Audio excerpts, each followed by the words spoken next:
Chapter 953. The angel's wings were no ordinary item. After Wang Yu clicked create, the entire sky of Yu Huicheng changed. The sky, which had always been filled with the setting sun, was now filled with auspicious clouds. At the same time, the sound of singing could be heard in the sky, and the faint image of an angel could be seen circling in the sky. F***CK. Which friend is going through another tribulation? Friend my ass, can't you see the angel? It's God.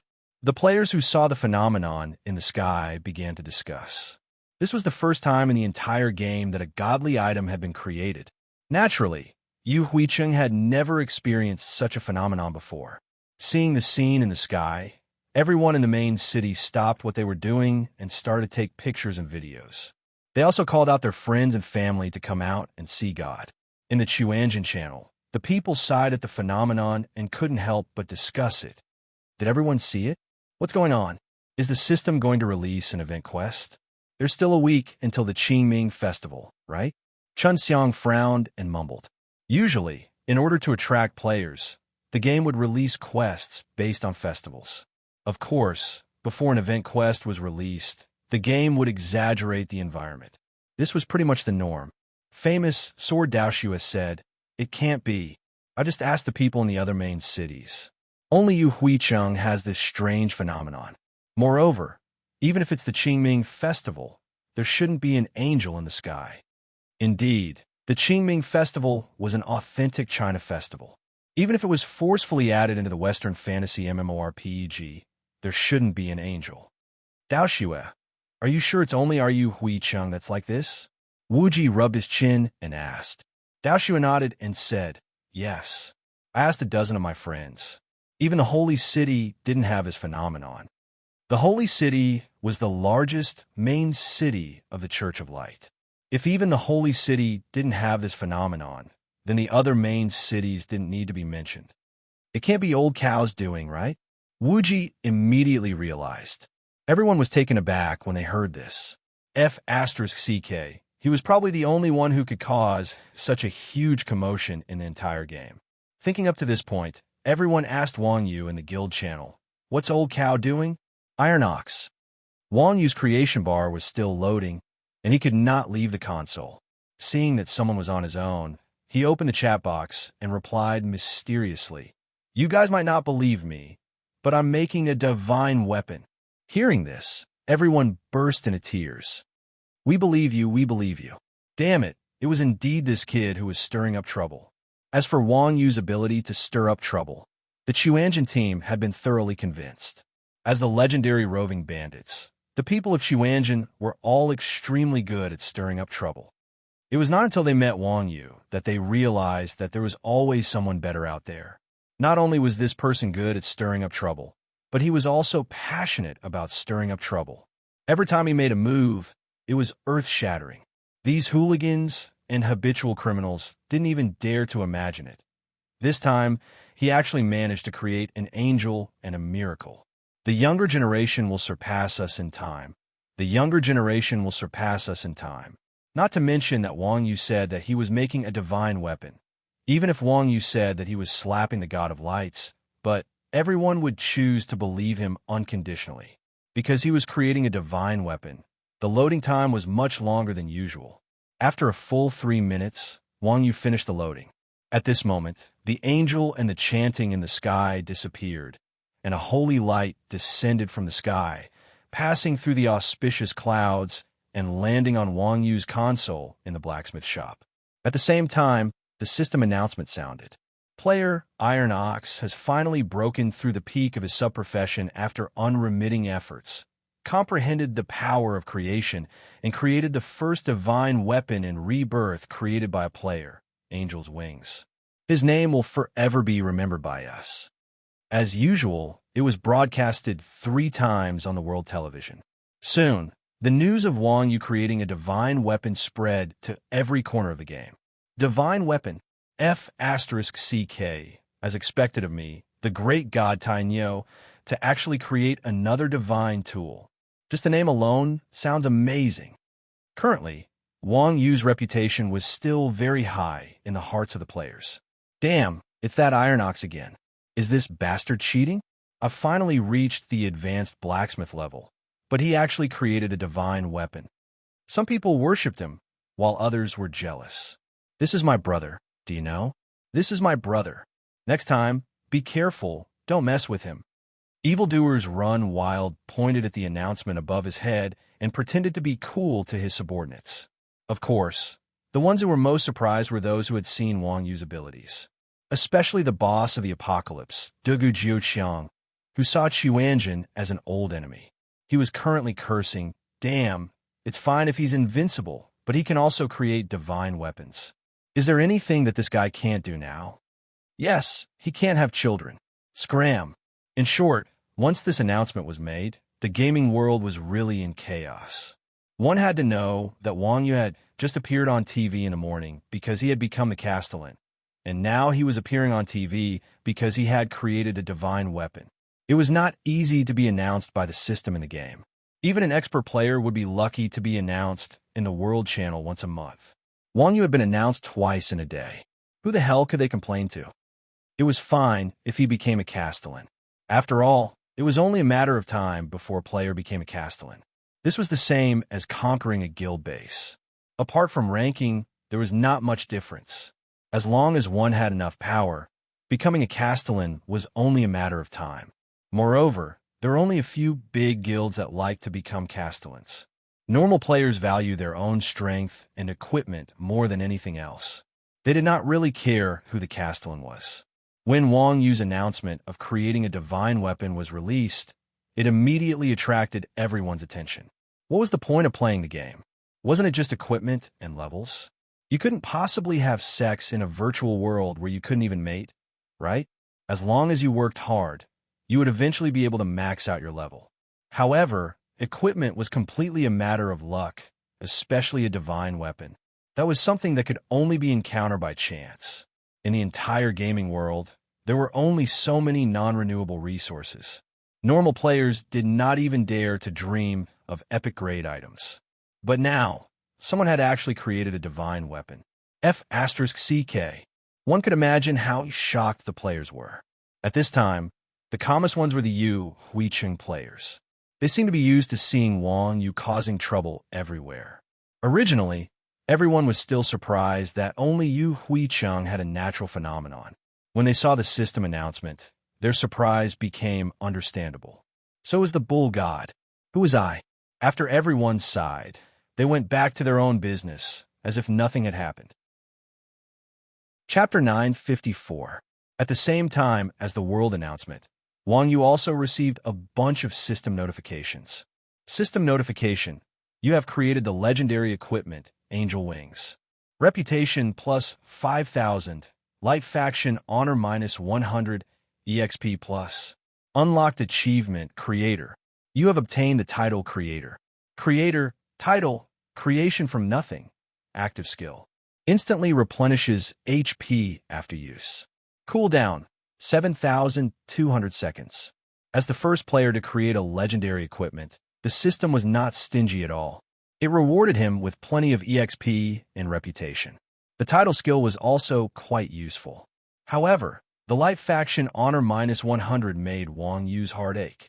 The Light faction was also at odds with Wang Yu. Ever since Wang Yu started playing the game, the Light faction's honor points had never been positive for more than a few days. Thinking about it, the materials Wang Yu used to create the angel wings were all extraordinary. The angel wings were taken from a god's puppet, and the holy feather was probably taken from a god. Even if it was a creation gem, the Church of Light would not tolerate it. After all, the Church of Light only allowed their god to create everything. These three materials were all against the Church of Light. If this didn't reduce his honor points, then it would be unreasonable. Of course, Wang Yu did not care about the Church of Light's honor points dropping. After all, Wang Yu belonged to the neutral faction. He was an existence that no one dared to provoke. The Light faction was currently in a standoff with the Dark faction. It would be foolish to provoke the neutral faction. Old cow, let's see the attributes of the legendary equipment. At this moment, the Chuanjin Guild channel was bustling with activity. To be honest, even they had never seen a real legendary equipment before. Wang Yu actually had a legendary ring on him. However, It was a defective item and not worth mentioning. Wang Yu was not the kind of person to hide things. He casually sent the attributes of the angel wings to the group.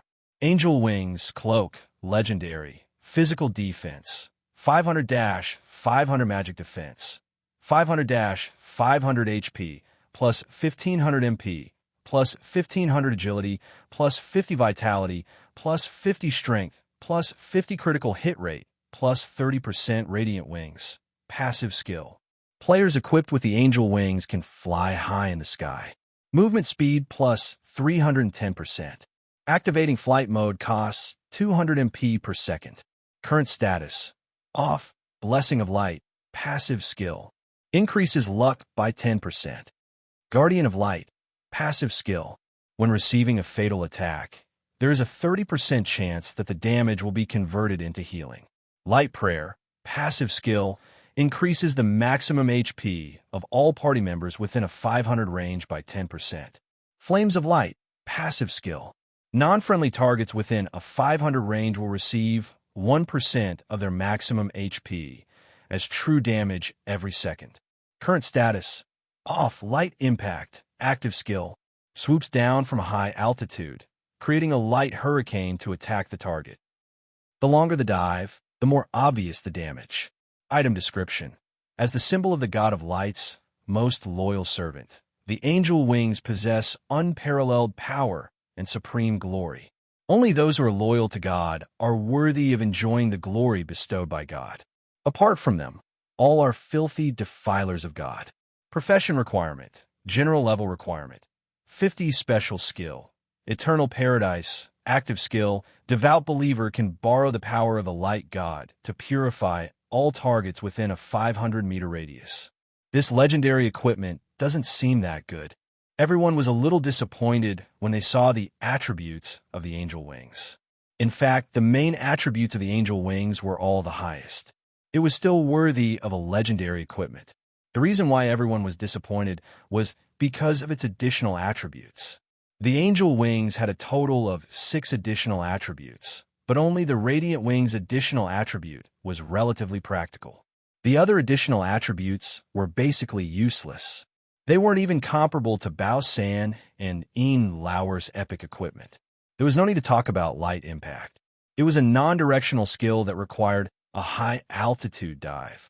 This was easier said than done, but when it came to executing it, only professional fighter pilots would be able to master it. The other skills were even more trash. They were simply improved versions of the aura skills of a night class. There was no creativity at all. It would be fine if it appeared on a normal piece of equipment, but it appeared on a legendary piece of equipment. Wang Yu was quite optimistic. It's not bad. After all, it's a godly equipment created by players. How strong are its attributes? That's true. Everyone nodded. Players were not the creator, nor were they the system. Being able to create a godly equipment was already a heaven-defying feat. If the attributes of a godly equipment were even more heaven-defying, the balance of the game would be destroyed.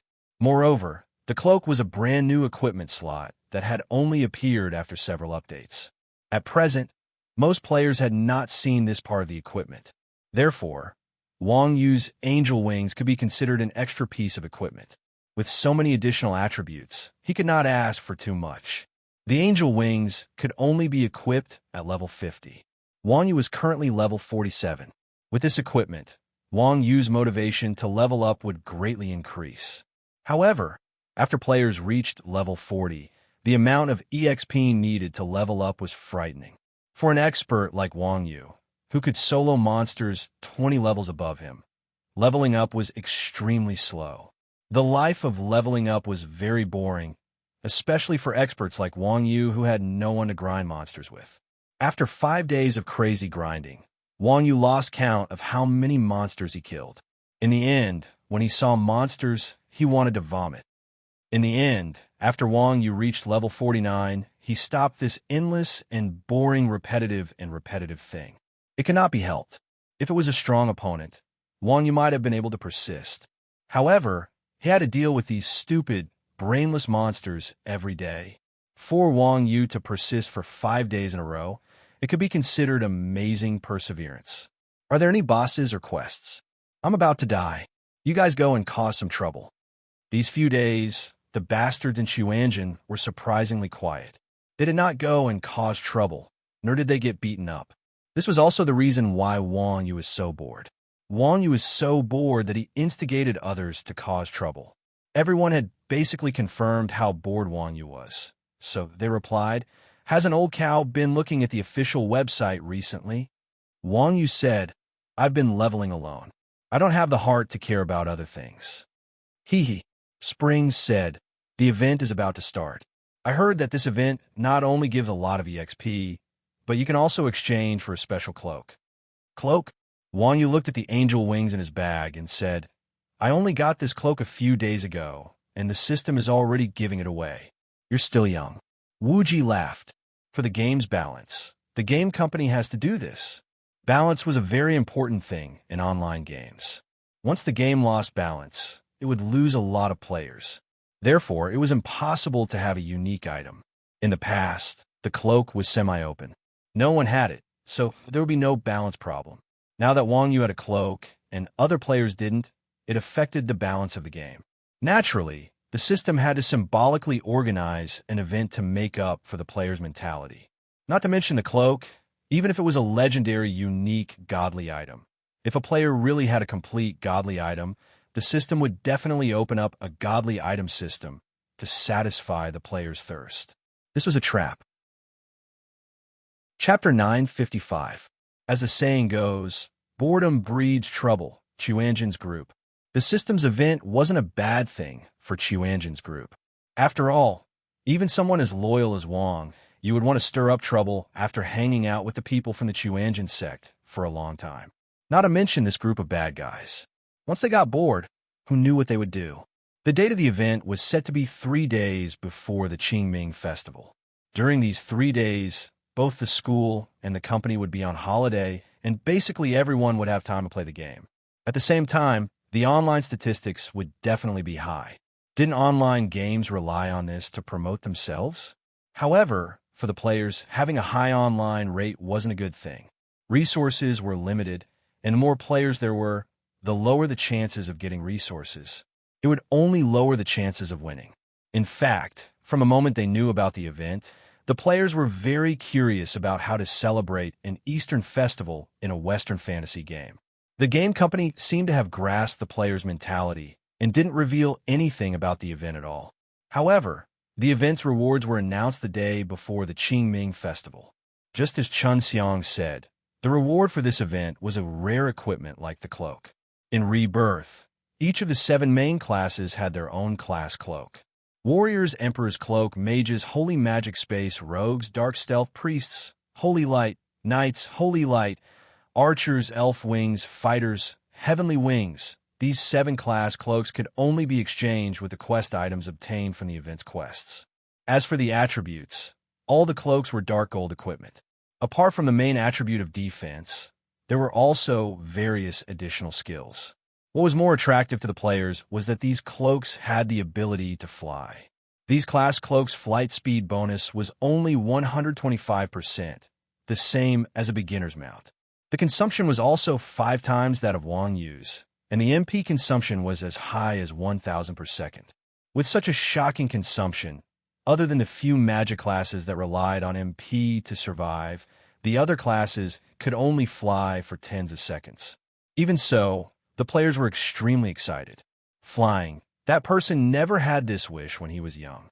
Other online games didn't lack flying skills and items, but no matter how realistic those games were, they couldn't be as immersive as the holographic mode. Therefore, when they saw the promotion on the official website, many people who did not play games started thinking about playing games. Of course, this was just the game company's marketing strategy. As for how many dark gold capes there were, or even if there were any, the game company had the final right to explain. It was just like when we ate crispy noodle snacks when we were young. Anyway, I had eaten so many crispy noodle snacks, but I still couldn't collect a complete set. I deeply suspected that my 270 kilograms weight had something to do with the crispy noodle snack company. Luckily, Uncle Nyo was magnanimous and chose to forgive them. Well, that was a little off topic. On the day of the event, almost all the players, including Wang Yu, entered the game early in the morning to wait. There's a poem that goes like this: Qingming Festival is raining. Needless to say, the game company really knew how to spice up the atmosphere. At this time, it was drizzling in all 300 main cities in the game. For the players of Yu Huicheng who had vomited from watching the sunset, it was really a special feeling. Leaving aside whether or not the pedestrians on the road had their souls broken, the players were so anxious that they had lost their souls. 8 o'clock in the morning. With a flash of lightning, the event began. At the same time, a quest appeared in every player's quest window. Quest: Qingming Festival Quest Details. Qingming Festival is a festival to worship ancestors and sweep graves. At this time, the outside of Yu Huicheng is very dangerous. Monsters have also infiltrated the main city. Yu Huicheng's citizens don't dare to go out. Please go to Yu Huicheng's residential area to accept the quest to sweep graves. Seeing the quest prompt, the players immediately spread out and got to work. This event was more of a test of the players' familiarity with the distribution of the main city NPCs.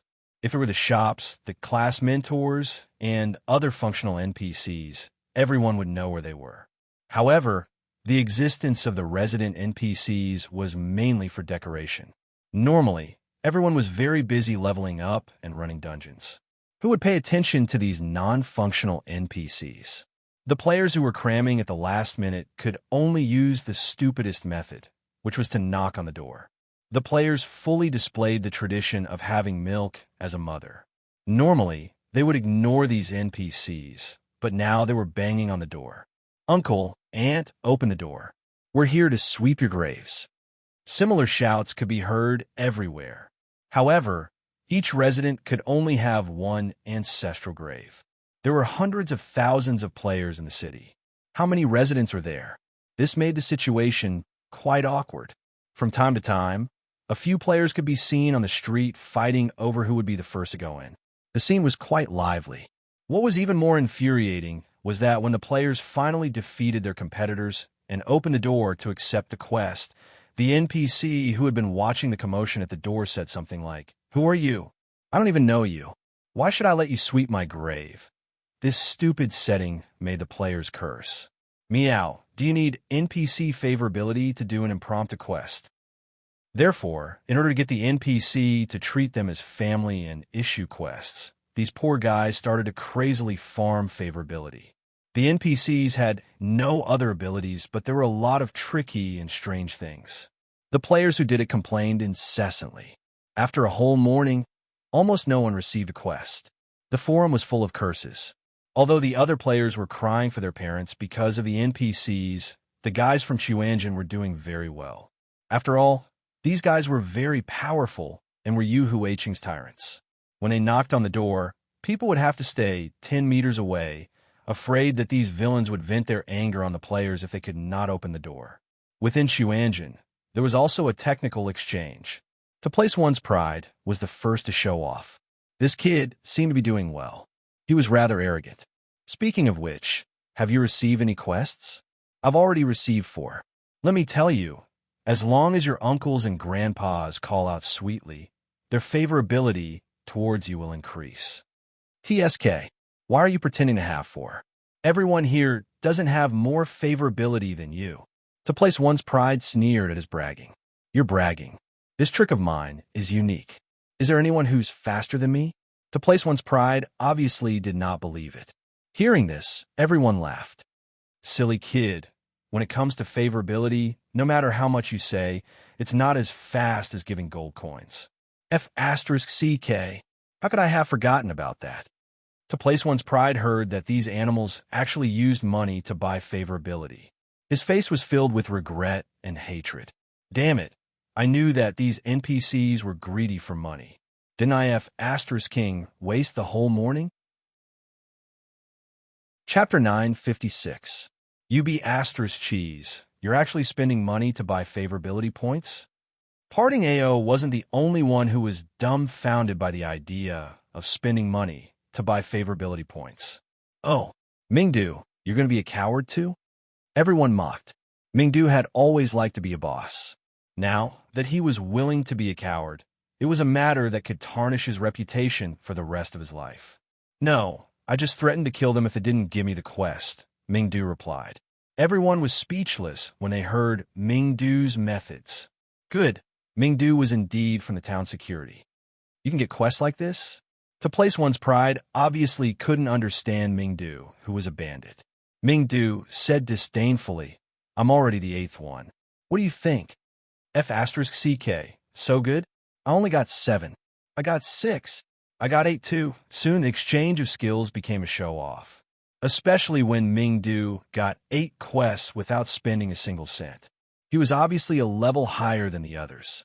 At this moment, there was no need to mention how proud he was. People tended to get carried away when they were proud.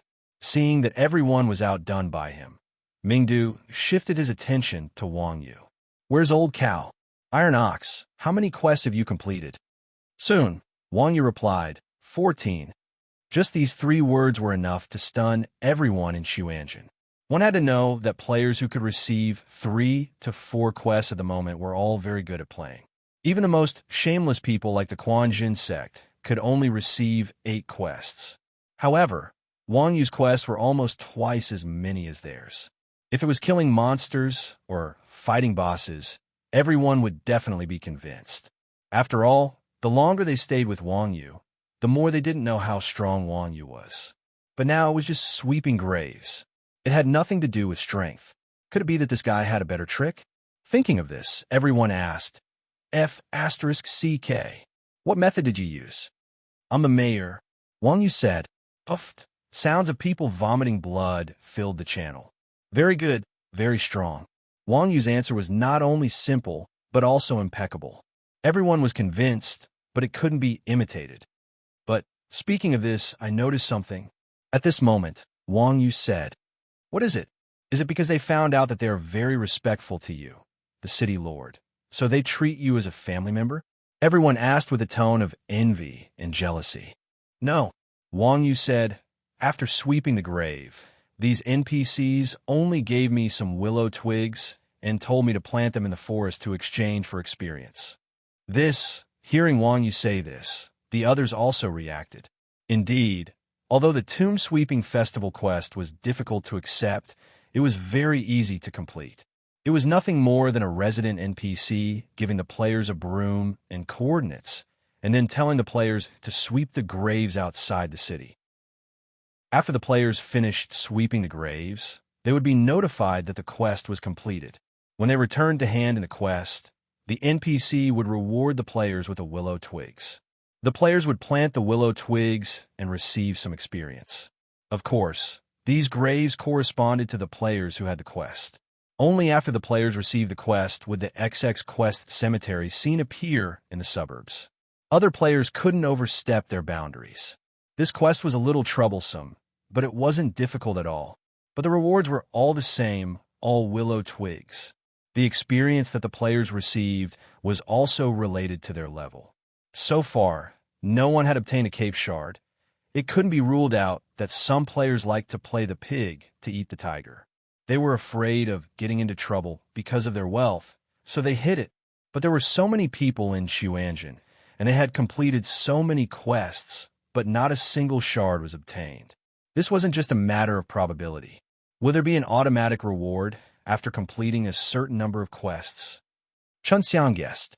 According to the usual practice in online games, if probability couldn't solve a problem, it could only be solved with numbers.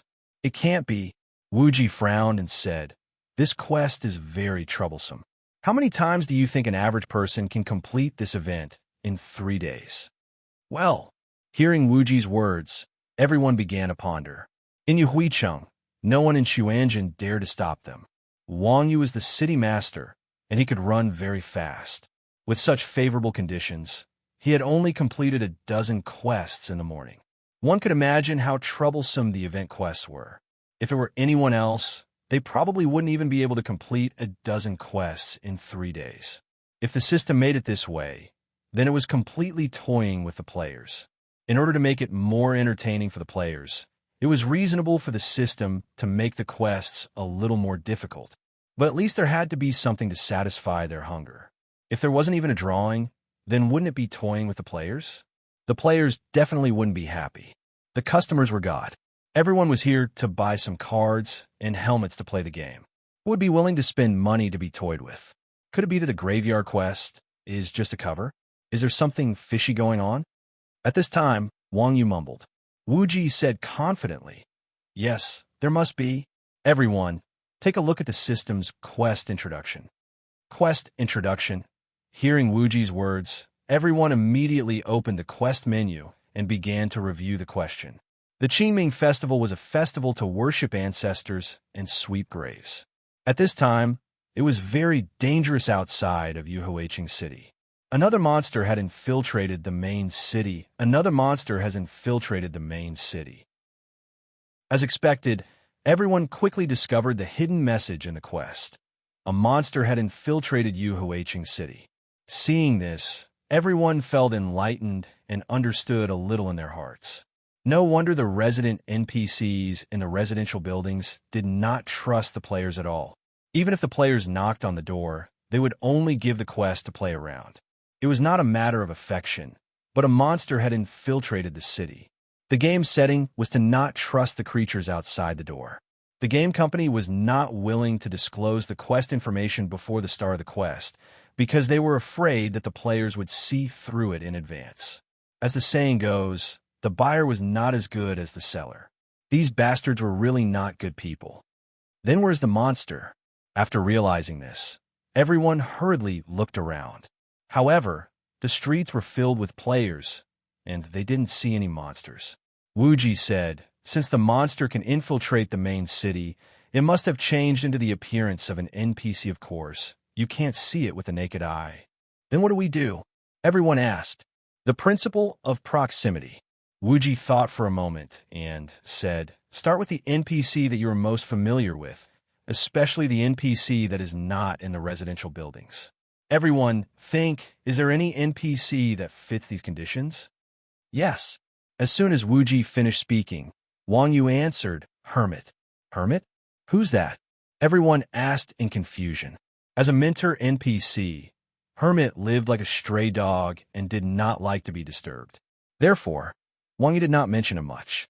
There were only a few people in Xuanjin who knew about Hermit. Chapter 9:57. Old cow, wait for us. Hearing Wu Ji's words, everyone started shouting in the channel. Willow Twig had collected enough. Now, they all wanted to see what the hidden quest was. Not long after, the Quanjin group arrived at the alley where Hermit was based on the coordinates sent by Wang Yu. Hermit was especially spirited today. However, despite his spirited appearance, he still looked sloppy. He was so dirty that people couldn't help but avoid him. Who is this beggar? Seeing Hermit's appearance, the Quanjin group's eyes widened. They had played the game for so long, but this was the first time they had seen such an unconventional appearance. Wang Yu was familiar with even this kind of NPC. As expected, he had a wide range of friends. I'm not a beggar. Seeing that everyone thought of him as a beggar, Hermit's expression was a little strange as he casually retorted. Yes, we know. Take this bread. Girls are kind. Exquisite Dream lowered her head and handed Hermit a stack of bread. At the same time, she placed a bottle of wine on the ground. These things were items to recover health and mana for players. For NPCs, they were things that could really satisfy their hunger. I already said that I'm not a beggar. Do you have money? Give me some. Hermit extended his leg and kicked away the bread and wine. Then he raised his hand and raised his neck at everyone. This shameless charm was very NPCs. Seeing this, Wang Yu narrowed his eyes and said, Everyone, step back.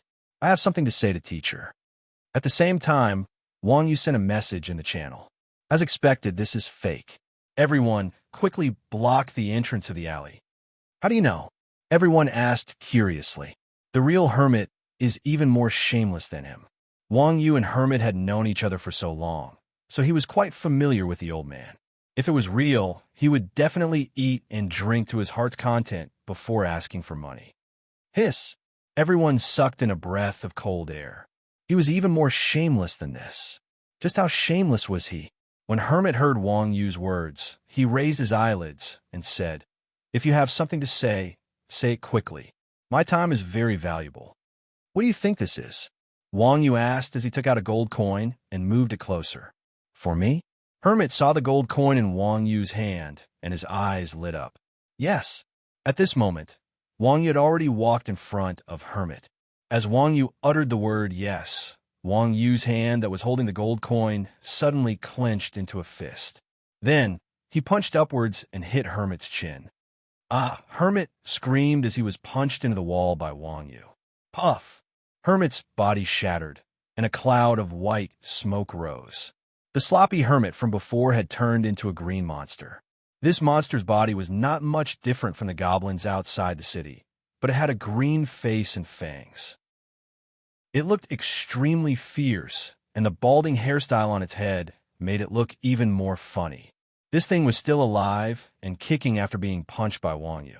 It stepped on the wall and somersaulted, landing on the ground with great agility. Clear Sky Illusion Demon LV50 Special HP 500000 MP 500000 Skills Illusion Quick Attack Talent Deception Background Introduction. Illusion demons are a kind of hell creature. Unwilling to be left out, they took advantage of the Clear Sky Festival to sneak into the city through the sealed door. They are a very cunning monster. G. You despicable guys, how dare you disturb me? Take this. After the illusory demon was exposed by Wang Yu, she immediately flew into a rage out of humiliation. She took out a dagger from her back and stabbed at Wang Yu. Wang Yu took a step back, and just as he was about to punch back, the shameless illusion demon took out a bag of lime powder and scattered it at him. Seeing this, Wang Yu quickly turned his head. Just as Wang Yu turned his head, the illusion demon jumped past Wang Yu and went straight out of the alley. Unfortunately, the people of Chuanjin had already set up an ambush. Just as the illusion demon ran 2 steps, there was a loud duong sound, and a huge shield blocked the entrance of the alley. Seeing that there was no way out, the illusion demon turned around and ran to the other side, but the other side was also blocked by a dark boundary. At this time, Wang Yu had already caught up to the illusion demon. The illusion demon had no way to escape, so it turned around and stabbed at Wang Yu's head. Wang Yu slightly tilted his head, dodging the illusion demon's attack. The illusion demon took out a bag of lime powder with its other hand and was about to sprinkle it on Wang Yu's face. However, the same move was useless against Wang Yu. Before the illusory demon's lime powder could scatter, Wang Yu's left hand reached out and grabbed the illusory demon's wrist, pulling him behind his back. His right hand grabbed the hair behind the illusory demon's head, and then fiercely pushed him forward, slamming him against a nearby wall. In the game, the buildings were all European-style stone buildings, which were incomparably hard. Bang! The illusion demon's head came into contact with the wall, and there was a terrifying sound. The health bar on the illusion demon's head suddenly dropped. The pitiful illusion demon screamed and wanted to break free, but even the boss couldn't escape the claws of the demon king Wang Yu, let alone a little thief. No matter how the illusion demon struggled, Wang Yu didn't move an inch. At the same time, his right hand grabbed the back of the illusion demon's head, and he slammed it against the wall. Pung pung, sound could be heard in the alley. In just a few moves, the illusion demon was stuck to the wall by Wang Yu. F***CK, this pervert. Seeing how cruel Wang Yu's methods were, even the Chuanjin players, who were used to seeing Wang Yu abuse the boss, couldn't help but swallow a mouthful of saliva. The illusion demon died, and the effects of its illusion gradually faded. Then, it slowly revealed the alley's true appearance. The alley was still dirty and messy, but there was a dirty old man in the corner. The old man lay on the ground, holding a dirty wine bottle in his hand. He was drunk to the point of unconsciousness. Who is this beggar? Everyone was stunned when they saw the old man. He's Hermit, not a beggar. Wang Yu said, I know, old man. Give me some food, Pada. Just as everyone was talking nonsense, a black object fell to the ground under Wang Yu's feet. After Wang Yu bent down and picked up the black thing, An excited smile appeared on her face. "What is it?" Everyone saw Wang Yu smile and surrounded him. Wang Yu raised his hand and displayed the black item's attributes. Fighting Heaven's Wings fragment. Gather 50 fragments to create the rare equipment, Fighting Heaven's Wings. Current progress. F*CK. F*CK. It really dropped a fragment. Seeing the fragment in Wang Yu's hand, everyone exclaimed in surprise. Everyone saw the illusion demon's attributes, and it was only at the level of a normal monster. They didn't think that such a thing would drop a fragment after being killed. It seemed like the drop rate was really high. Chapter 958. However, there were two sides to every coin. Such a high drop rate might not necessarily be a good thing. Wuji reacted quickly and said with a frown, "With such a high drop rate, there won't be too many monsters." "That makes sense." Everyone nodded. Everyone knew the rarity of cloaks. If every player had a cloak just because of an event, the game company would be in trouble. Therefore, with such a high drop rate, these monsters were likely to be one-time use items. "Old man, wake up." To place one's pride heard Wuji's words and tried to talk to Hermit. However, Hermit did not react like before. As expected, Wang Yu had already triggered the fake Hermit plot. Other players could not trigger it again. Yu Huichang had hundreds of thousands of players, but there were only thousands of resident NPCs. As for those NPCs who did not even have a home, there were even fewer. Players were smart. If they could not get quests from resident NPCs, they would definitely come to the streets to harass these vagrants. That way, there would always be people who would accidentally discover the real method of quests. The more people who knew about it, the more competitive it would be. A cloak required 50 card shards. There were more than 10 people in Xuanzhen. Excluding Wang Yu, 500 card shards were not enough. If other players competed with each other, wouldn't a main city's quest be enough for a group of people? Mingdu suggested, "Let's clear Yu Huicheng's quests quickly. After that, we'll go to other cities to snatch quests." As expected of Mingdu, snatching other people's items was like a natural instinct. The moment he opened his mouth, such an idea came to mind. Wuji said with disdain, "Every city has people who know how to play. By the time you finish clearing Yu Huicheng's quests, they'll already have a strategy. Then what do you think we should do?" Mingdu was not in a good mood after his plan was rejected. Wuji rubbed his chin and said, "We have to start from the starting point. We have to make them focus on the resident NPCs and not on the streets. That's easy." Wang Yu said, "Let's tell them how to do the Willow Branch quest. Then no one will bother with the NPCs on the street." "Aya." Everyone's eyes lit up. "That's a good idea." Wuji said, "Yup, we'll tell them that they'll encounter a hidden monster after completing the Willow Branch quest 20 times. If they kill the monster, they'll get the shard." Chun Xiang continued, "Brother Nyo, take a screenshot of your fragment and post it on the main forum. That way, they will be more convinced." Hee. Old Cow's idea is too despicable. Upon hearing Wuji and Chun Xiang's words, everyone looked at Wang Yu with sinister smiles. Wang Yu broke down. F*CK, my idea wasn't cheap, okay? It was Brother Chun and Wuji who were cheap. It didn't matter if the idea was cheap or not. As long as it could get more fragments, that would be the most effective method. The people from Xuanzhen had always been very efficient.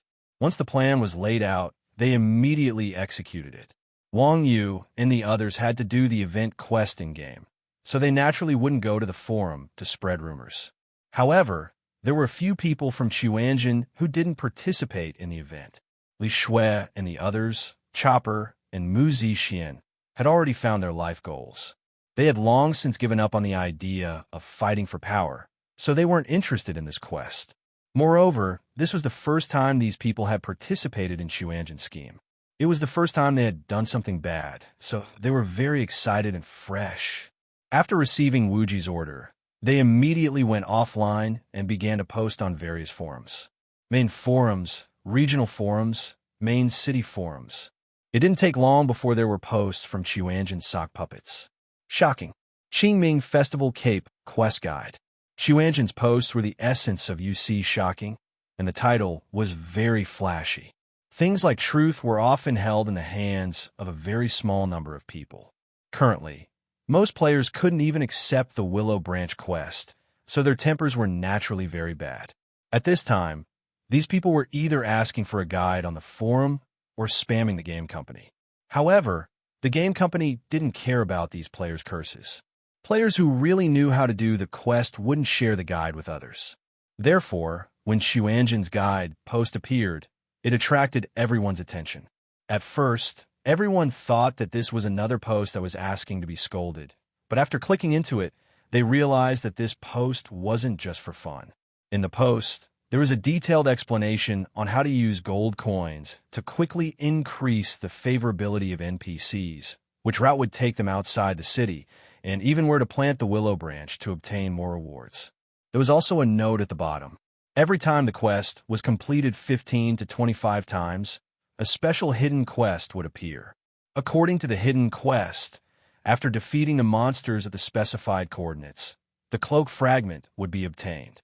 At the end of the post, there was a screenshot of the cloak fragment. TSK, this is fake. Some of the players were more scheming. After seeing this post, they instinctively thought that it was a complete scam. They knew that no one would find themselves a competitor at this time. It's so detailed, it shouldn't be fake.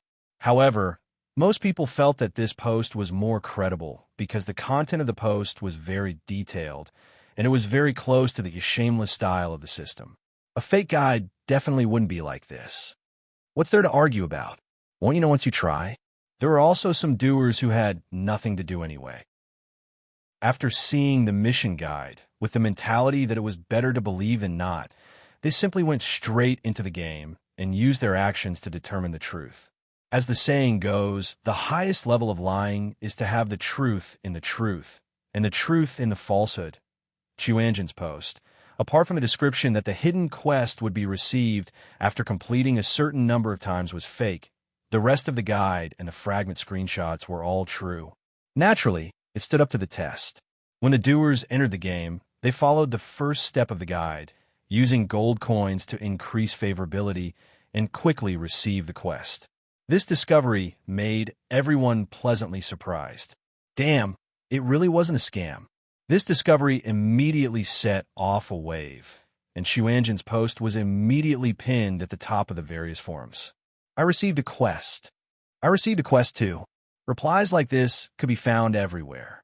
In less than 30 minutes, the post of the guide had surpassed tens of thousands of replies and was quickly pinned at the top of the main forum's homepage. When the players clicked on the game forum, they could immediately see the most popular post.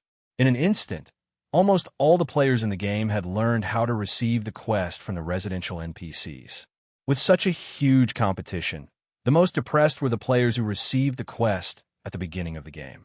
Initially, only a few people occupied the quest, but now they were so crowded that they couldn't even enter the NPC's house. Hence, in their hearts, they could not stop cursing the idiot who posted the guide on the forum. You could have just hidden it yourself. Why did you have to show off and publicize it? Chapter 959. Although these monsters were weak and only at the level of elite monsters, clearing quests was not an easy task. After all, no one knew if all the NPCs on the street were impersonated by monsters or only some of them. If they were not careful, they would be accused of attacking an NPC and lose their reputation. Therefore, Quan Zhen and the others split up and tried to find NPCs that they were familiar with. However, the people of Xuanzhen did not usually walk the streets and alleys of the city. There were only a few NPCs that they were familiar with. Soon, everyone finished clearing the NPC quests that they were familiar with. Finally, everyone came to a fruit stall. In terms of familiarity, this old man selling fruits was the only NPC that they had talked to on the street other than the few NPCs that they were familiar with. However, the problem came one after another. Quan Zhen and the others had only bought fruits from this stall once. They were not familiar with this old man at all. Oldly, go and flip his stall. Everyone poked Mingdu from behind. Mingdu was most familiar with flipping stalls. Everyone in Xuanzhen added together could not compare to this professional. Mingdu was not stupid. Naturally, he did not dare to go. He shook his head and said, "I'm not going. It's fine to scare him, but if I really flip his stall, I'll die." Then you go and scare him, everyone said. What if he tries to scam us? Mingdu continued to shake his head. It seemed that this kid was not without fear. Old cow, you go. Even a professional like Mingdu did not dare to go. Everyone could only place their hopes on a more professional. Why should I go?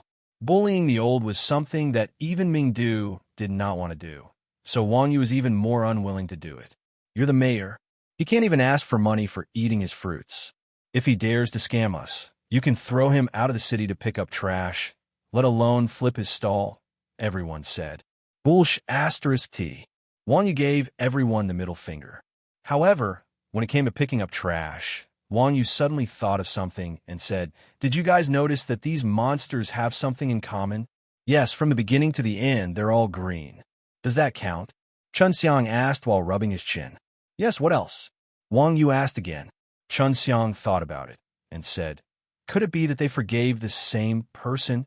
TSK, what a soul-stirring story. Everyone sighed. Wang Yu's going crazy. What's the innate skill of the monster you're fighting? Talent? Everyone was stunned. In the end, it was Wuji who had a better memory and replied, The two monsters I fought both had scavenging talents. The monster I'm fighting seems to be a scavenger too. Hearing Wuji's words, everyone recalled that the monsters they killed all had the same innate skill. Well, it seems like this is the breakthrough point. Wuji nodded and said. To place one's pride wondered, Breakthrough point? How do I break through? Have you forgotten about that scavenger demon you fought not long ago? Wuji looked at to place one's pride with disdain. He took out a gold coin and threw it at the feet of the old man who was buying fruits. When the old man saw the gold coin, his eyes lit up, and he couldn't help but bend down. This is fake. Seeing this, everyone shouted in unison. Then they surrounded the old man excitedly. Before the poor monster could return to its original form, it was easily beaten into white light by everyone. After throwing a piece of the monster to the ground, it left resentfully. With this discovery, the people of Chuanjin sect no longer had any reservations. They completely let go and once again split up to clean up the city. What kind of NPC was he? If he threw a gold coin in front of them, as long as they bent down to pick it up, it would definitely be a fake. Money was indeed omnipotent. Of course, there were some players who didn't know what was good for them and ran over to pick up the gold coin. However, the people of Chuanjin were ruthless and ruthless. They killed them like they were monsters, so the players could only blame their bad luck. Since the post stated that there would be a hidden quest for killing monsters after a certain number of rounds, it wasn't strange for the players on the streets to see the people of Chuanjin killing monsters on the streets. Moreover, they believed the guide written in the post even more. Moreover, the people of Chuanjin sect split up, which created the illusion that many people had received the hidden quest. Someone killed a hidden monster at the entrance of the grocery store. There's one in the South Alley too. There's one at the West Gate too. As more and more people saw the people of Chuanjin sect killing monsters, the popularity of doing quests increased. Even the players who thought that there was something fishy about the post couldn't help but join the army of doing quests.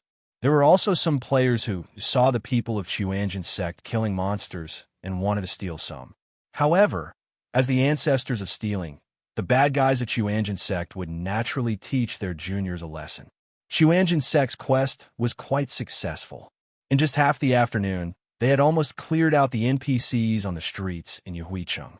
Each of them had also obtained more than 20 pieces.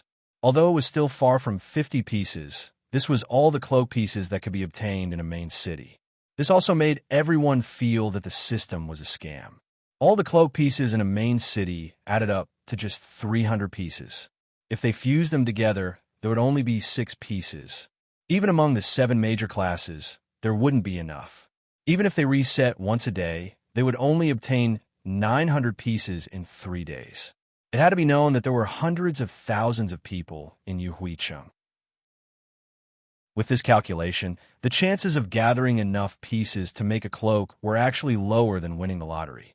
As expected, when it came to scamming people, the system was still the most professional. Of course, for Chuanjin Sect's group, the scope of the quest wasn't just a main city like Yuhuicheng. There were 20 main cities in the entire District 7.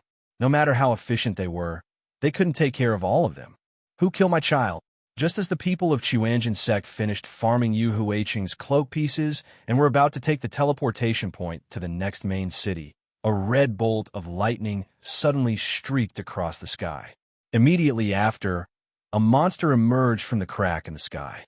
The monster roared as it jumped down from the sky and landed at the crossroad of the central street, which was right in front of the teleportation point. The boss has appeared.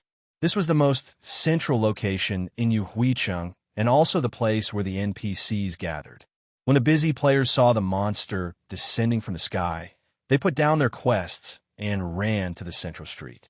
However, when they ran to the central street, they saw that the boss had already been surrounded by a group of strange-looking players of both men and women. This group of strange-looking players was naturally none other than Wang Yusek's group, who were closest to the boss. F***CK. Which guild is so bold as to want to take the boss for themselves? Are they tired of living? A player who didn't know Chuanjin sect's group could not help but shout when he saw that they had surrounded the boss. It was normal for this person to be surprised. After all, a boss was something that everyone had the right to kill, especially a boss that spawned in a place with a lot of players. Without a certain level of strength, teams that dare to surround it would definitely end up as cannon fodder in the end. A kind-hearted person next to him patted that person's shoulder and reminded him, "Do you see the biggest Grandmaster of Combat?" Grandmaster of Combat? That person glanced at Wang Yusek's broad shoulders and said in surprise, "Could it be Chuanjin sect?" Chapter 960. So this is Chuanjin. As soon as they heard that the people surrounding the boss were Chuanjin, the surrounding players couldn't help but get excited. Yu Huicheng was a city with hundreds of thousands of people. Every day, there would be old players leaving and new players coming in. Therefore, there were only a few players in the city who knew the people from Chuanjin. The reputation of Chuanjin was mostly based on hearsay. They had never seen the people from Chuanjin in person. In the legends of Yu Huicheng, Chuanjin were a group of godlike existences. Because of this, when the players heard that the boss was fought by Chuanjin, not only did they not leave, but they also stopped in their tracks. This was the strategy of an expert fighting a boss. It was definitely worth watching in person. It was much clearer here than in a video. Soon, the news of the boss falling from the sky and being surrounded by Chuanjin spread throughout Yu Huicheng. Not long after, the crossroads of the central street were completely blocked by players. Some of them came because they saw the boss falling from the sky, while others came because they heard that the Chuanjin sect people had blocked the boss and came to watch. Damn, there's so many people watching me fight a boss. I'm so stressed, seeing that there were so many onlookers. Mingdo grimaced and said. Everyone was puzzled. With so many people watching, you should have more fighting spirit. Occupational disease, occupational disease. Mingdu said as he looked at the boss again. This boss that fell from the sky looked almost the same as the illusory demon that they had killed before. It was also green and had the same ferocious appearance. The only difference was that the illusory demon was more than 3 meters tall. The dagger in its hand was as large as the two-handed sword of a warrior. It was much fiercer than the illusory demons that they had killed. Adult illusory demon, level 55, special, HP, 5000000 MP, 5000000 skills, great grab, dagger quick attack, illusion. Talent, tier space background introduction. Adult illusory demons have the ability to tier space. Their strength is unfathomable. It seemed that adult illusory demons were richer, and their talent had changed from scavenging to space tearing. Spatial magic was different from ordinary magic. Any NPC that knew how to use spatial magic was a terrifying existence. Shifeng hadn't expected an adult illusory demon to possess such an ability. Was it you despicable bastards who kill my child? The illusory demon wildly swung his arms and pounded his chest as he roared at the Quanzhun people with incomparable rage. Would you believe me if I said no? Wuji asked. I don't believe you. The illusory demon roared. Then why are you still talking? Kill him. Wuji was a firm believer in the saying of striking first gaining the upper hand. Taking advantage of the fact that the illusory demon was still there, he gave the order. Inlao Air raised his giant shield. At the same time, Exquisite Dream and Yangna knocked their arrows. 6 arrows flew towards the illusory demon. The 3 arrows were shot by Yangna. They were aimed at the illusory demon's eyes and throat. The attack power was very strong. The 3 arrows below were shot by Exquisite Dream. They were aimed at the illusory demon's shadow, mainly to control its movements. However, the illusory demon seemed to know Exquisite Dream's intentions. It casually blocked Yang Na's 3 arrows with its dagger. At the same time, it took a step forward, and Exquisite Dream's arrow coincidentally landed on the illusory demon's foot. Shadowbind arrow's damage was not high. Moreover, it was only effective when it hit a shadow. Exquisite Dream's arrow did not have the slightest effect. At this moment, Mingdu's violent thunder spell finished chanting. A huge lightning bolt, as thick as a bucket, descended from the sky, smashing towards the illusory demon's head. The illusory demon waved its empty left hand towards the sky. A terrifying crack appeared above its head, and Mingdu's violent thunder spell was directly swallowed up. Damn, what kind of lousy skill is this? Someone shouted. The illusory demon's skill was so overpowered that everyone's hair stood on end. It could casually slice open space and devour an attack. Could this be the legendary Void Shattering? The Quanjin players were also shocked. Meow, this was only a level 55 boss. Why did it look like it was even more difficult to deal with than a level 100 boss? After dispelling Mingdu's attack, the illusory demon did not remain idle. Its dagger rushed towards the Quanjin players. Although the weapon in the illusory demon's hand was called a dagger, it was actually heavier than a warrior's two-handed sword. However, in the hands of the illusory demon, it was like a light toy. Wuji waved his staff. An invincibility skill appeared above Inlao Air's head. Inlao Air raised the shield in his hand and collided head-on with the illusory demon's dagger. Boom! The illusory demon's dagger smashed onto Inlao Air's shield, producing a deafening roar. Even though Inlao Air had an invincibility skill, he was still smashed back a few steps. There were still a few seconds of invincibility left. Inlao Air naturally would not retreat. He had just steadied himself, lowered his head, raised his shield, and rushed to the feet of the illusory demon. The illusory demon did not even look at Inlao Air. It extended its hand, grabbed Inlao Air, and threw him away. The illusory demon's strength was incomparably great. Inlao Air was thrown dozens of meters away. Inlao Air landed heavily on the ground, rolling far away and crashing into the crowd of onlookers before stopping. Seeing Inlao Air's miserable state, the onlookers could not help but sigh. Fortunately, this fellow had thick skin and thick flesh. He also had the protection of Wuji's skills. Otherwise, if it were someone weaker, they might have been thrown half to death by the boss. After throwing Inlao Air away, the illusory demon pounced towards the crowd again. At this moment, a dark barrier rose from beneath the illusory demon's feet. The illusory demon swayed slightly from the sudden control. Then, it exerted force with its feet. Crash! The dark barrier shattered. The HP bar above Chunxiang's head dropped by a chunk, and the words skill backlash appeared. Fortunately, Chunxiang had quite a few underlings. Without any explanation, they all surrounded the illusory demon. Roar! The illusory demon roared. It waved its left hand again, tearing open another spatial crack. Chunxiang's underlings were all cut in half at the waist. F***CK. It can even be used to attack? What kind of cruel skill is this? Seeing this scene, even Wang Yu and the others were shocked. Spatial magic was simply too overpowered.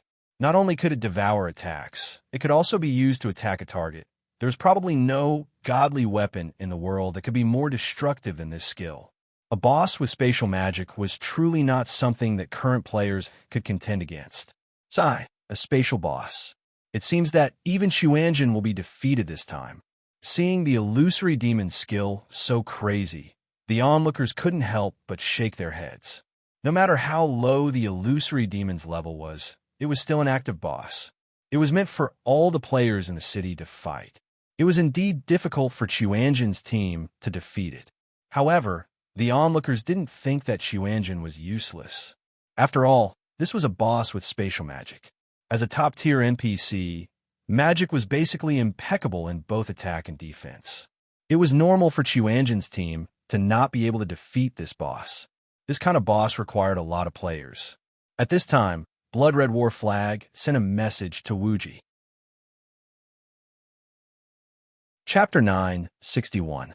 Actually, Illusory Demon only had 5 million HP. If they piled on top of it, Blood Alliance had tens of thousands of people. Each person only needed to deal 500 damage to Illusory Demon. Although it wasn't as easy as it sounded, it was still a solution. It was better than letting Chuanjin's group just stand there and get beaten up. However, Chuanjin's group had always been protective of their food. They wanted to kick other people's bosses, but how could they let others touch their own boss? Even if Blood Red War Flag had good intentions, Wuji, who received Blood Red War Flag, only replied indifferently. No need. In the time it took to say this, Illusory Demon once again attacked Chuanjin's group and threw the replacement, Bao San, away. Seeing this scene, the surrounding players only had one thought. Chuanjin probably couldn't make it this time. Chuanjin's PvP skills were publicly acknowledged. However, there was a huge difference between PvE and PvP. The essence of PvE was to tank the monsters. As long as they could pull the aggro of the monsters and let the players behind them deal damage, the boss was basically dead. However, this boss could use spatial magic. Its attack power could instantly kill anyone. Even a strong tank would only last 1 second in front of it. What was even more terrifying was that Illusory Demon had a very disgusting grab skill. Even with invincibility, it could casually throw a tank to the side. A tank wouldn't even be able to block its path. To deal with such a shameless boss, one had to rely on numbers. After all, it was a main city boss. In the end, players had to use their lives to kill it. Thinking up to this point, all the players stared at Chuanjin's group and said to their companions, "Look for an opportunity to snatch the boss." It was a main city boss. The drop mechanism was different from normal bosses. It was public. As long as they participated in the attack, they had a chance to obtain the reward. Wang Yu and the others knew what the surrounding players were thinking. At this moment, the pressure was even greater. Wuji, who had rejected Blood Red War, turned his head and asked Wang Yu, "What do you think? If we can't do it, we'll retreat first and come back later." The boss's first attack was taken by Chuanjin. Later on, Chuanjin would naturally have the authority to obtain the loot. Stealing someone else's kill wasn't a bad idea. Of course, with so many players present, whether or not he could snatch it aside is side. Even if he could snatch it, it would be better to keep it to himself. If not for the fact that he could not win, Wuji would not have considered this method. "Brother Chun, be careful." As soon as Wuji finished speaking and before anyone could vote, Wang Yu shouted and rushed forward. When Wuji heard this, he immediately turned his head, only to see that the Illusory Demon had unknowingly broken through Chun Xiang's defense line. Mingdu and the two archers immediately formed a long-range defensive line and rushed in front of Chun Xiang, stabbing their daggers towards Chun Xiang's chest. In the end, Chun Xiang wasn't a tank class. He definitely wouldn't be able to withstand this attack. And Wang Yu was too far away from Chun Xiang. Although he had already rushed forward, no matter how fast he ran, how could he be faster than the boss's dagger? Seeing that the dagger was about to stab into Chun Xiang's chest, Chun Xiang suddenly turned into a mist and dodged the Illusory Demon's attack. Ga. Seeing that Chun Xiang wanted to run, the Illusory Demon let out a strange cry and stretched out its shining left hand towards Chun Xiang. It's going to use spatial magic again. Seeing the Illusory Demon's left hand, the surrounding players' hearts thumped. Everyone had seen the power of this spatial magic with their own eyes. Chun Xiang, who had turned into mist, had a slow movement speed. They were afraid that he would definitely die. However, at this moment, Wang Yu had already rushed in front of the illusory demon with a long staff in hand. The end of the staff struck down, hitting the illusory demon's knee. Wang Yu took the opportunity to jump up and kick the illusory demon's throat. Zila, a flash of lightning flashed. The illusory demon was indeed a boss. With such a high priority like Thunder Stomp, it was only kicked back a little. However, because it was pushed back, the illusory demon's left hand that was reaching towards Chun Xiang was forced to deviate.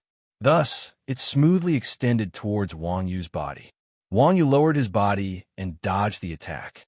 Then, he continuously jumped back a few times and jumped out of the illusory demon's attack range. This thing is very strange. If it touches me, even if I don't die, I'll be crippled. Chun Xiang had already turned back into his human form and said with lingering fear. It seemed that being scared by the boss just now had left a shadow in Chun Xiang's heart. Thinking about it, the feeling of being torn in half by space and being cut in half by a sword was definitely completely different. Easy. Hearing Chun Xiang's words, Wang Yu smiled and said, since touching it means dying, then as long as it doesn't touch it, it'll be fine. I'll tank it. You guys prepare to support the damage output. After saying that, Wang Yu once again raised his long staff and rushed in front of the boss. Wang Yu was Qianjin's spiritual pillar. Seeing Wang Yu rush forward, Wuji immediately gave the order for the others to attack. Immediately, everyone in Qianjin, even a tank like Yin Lao Air, changed into a damage output equipment. They raised their great swords and rushed behind Wang Yu. Seeing that Qianjin's group had suddenly started attacking, the surrounding players were dumbfounded.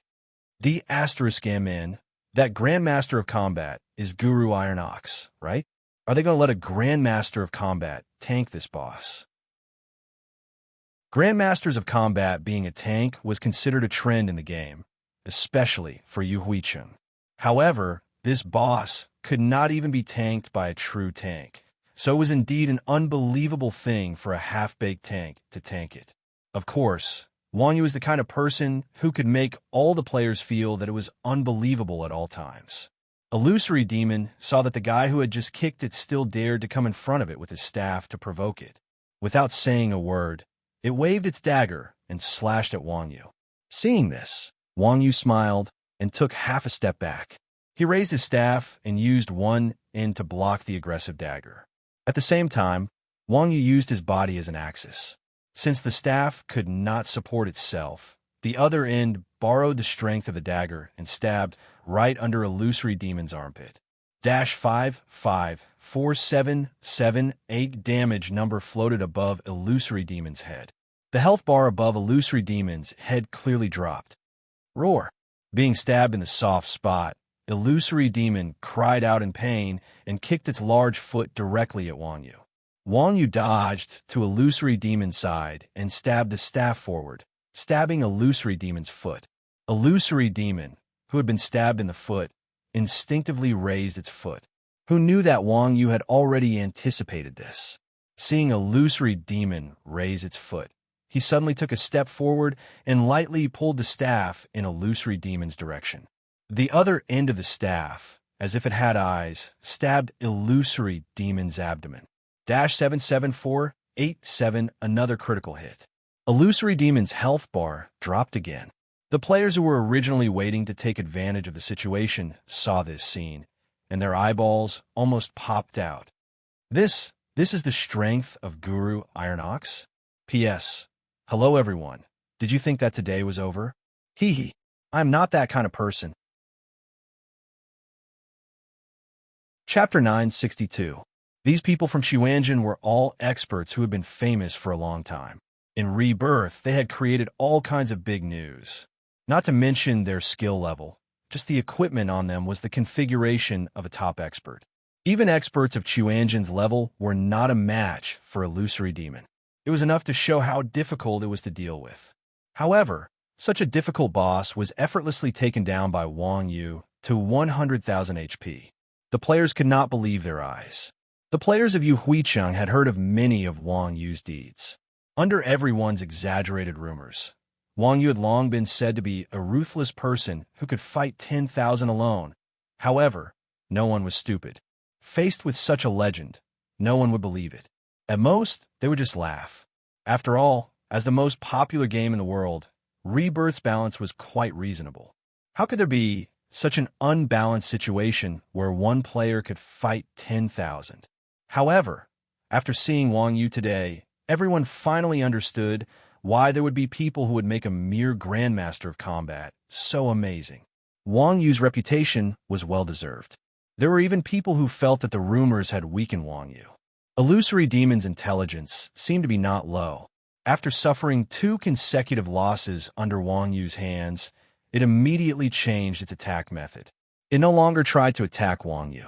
Instead, it stretched out its long arm and reached out to grab Wang Yu. Wang Yu is no stranger to Illusory Demon's grabbing skill. Even a strong tank like Yin Lao Air could not withstand it. Naturally, Wang Yu would not take it head-on. Seeing Illusory Demon's claws coming over, Wang Yu turned his feet and dodged to the side. Illusory Demon obviously did not expect Wang Yu to dodge so well. It was slightly stunned at first, then its other hand followed to grab him. Although Illusory Demon's body was large, its speed was not slow at all. Both of its hands struck out consecutively. Only shadows could be seen. However, it was true that the Illusory Demon's speed was fast, but this demon's body was rather large, and the gap was also large.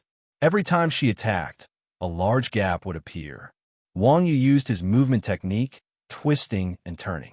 No matter how the Illusory Demon tried to grab him, Wang Yu would always be able to dodge through the gap between the Illusory Demon's arms before it could grab him. The Illusory Demon's attacks were ferocious, but Wang Yu waited at ease. They watched as Wang Yu leisurely strolled around, toying with the Illusory Demon until it jumped up and down. No matter how they attacked, they could not even touch a corner of Wang Yu. The spectators were all dumbfounded. Even the people from Qianjin, who were used to seeing Wang Yu's freakishness, couldn't help but curl their lips and say, "Damn, this guy's indeed strong without a limit." Yang Na could not help but sigh. The Yang clan's 7 steps of the Star Dipper could be considered the Yang clan's signature technique, but in the entire Yang clan, there was no expert who could use the 7 steps of the Star Dipper to such perfection like Wang Yu. No wonder the old man of her family wanted to marry her into the Wang clan. This guy's talent was simply a gift from the heavens. After exchanging more than 10 moves, the Illusory Demon finally realized that the person in front of it was difficult to deal with. It simply turned around and wanted to jump over Wang Yu to attack others. As the team's tank, how could Wang Yu let do as it wished? Without waiting for the Illusory Demon to move, Wang Yu stretched out both of his hands and grabbed onto the Illusory Demon. He tried to trip it with his feet and knocked it to the ground. Seeing that Wang Yu had knocked the Illusory Demon to the ground, the people from Qianjin let out a long sigh of relief. As expected, all bosses were the same in Wang Yu's hands. He could do whatever he wanted. With Wang Yu holding the Illusory Demon back, the other people had no pressure on them at all. They split up and began to attack the Illusory Demon inhumanely. The Illusory Demon tried to break free from Wang Yu's aggro a few times, but as a tank, Wang Yu naturally had to firmly make the target hate him like sticky candy. If the target didn't compromise, then he could only stick to the target like sticky candy. It had to be said that, as a warrior, Wang Yu fully displayed the essence of ancient martial arts. No matter how the Illusory Demon struggled, it was as if Wang Yu was stuck to the Illusory Demon's body, making it unable to fight or hide. With a tank like Wang Yu holding the Illusory Demon back, the other people of Qianjin naturally didn't have to worry about their attacks. Under everyone's desperate attacks, the Illusory Demon's originally not very thick health bar quickly fell to 30%. At this moment, the Illusory Demon's body suddenly burst forth with a green light. It went berserk. Wang Yu was also quite experienced in dealing with bosses. Seeing the Illusory Demon go berserk, his figure flashed 5 meters away, dodging the boss's green light attack. After a few seconds, the boss finished going berserk. The green shield gradually dissipated, and the Illusory Demon once again revealed itself. After going berserk, the Illusory Demon didn't have the brainless appearance of the other bosses. Not only that, but its appearance was actually a lot thinner than before. Its height had also become the size of a normal person, and the dagger on the phone had also become a black and swarthy staff. Shameless humans, receive the wrath of hell.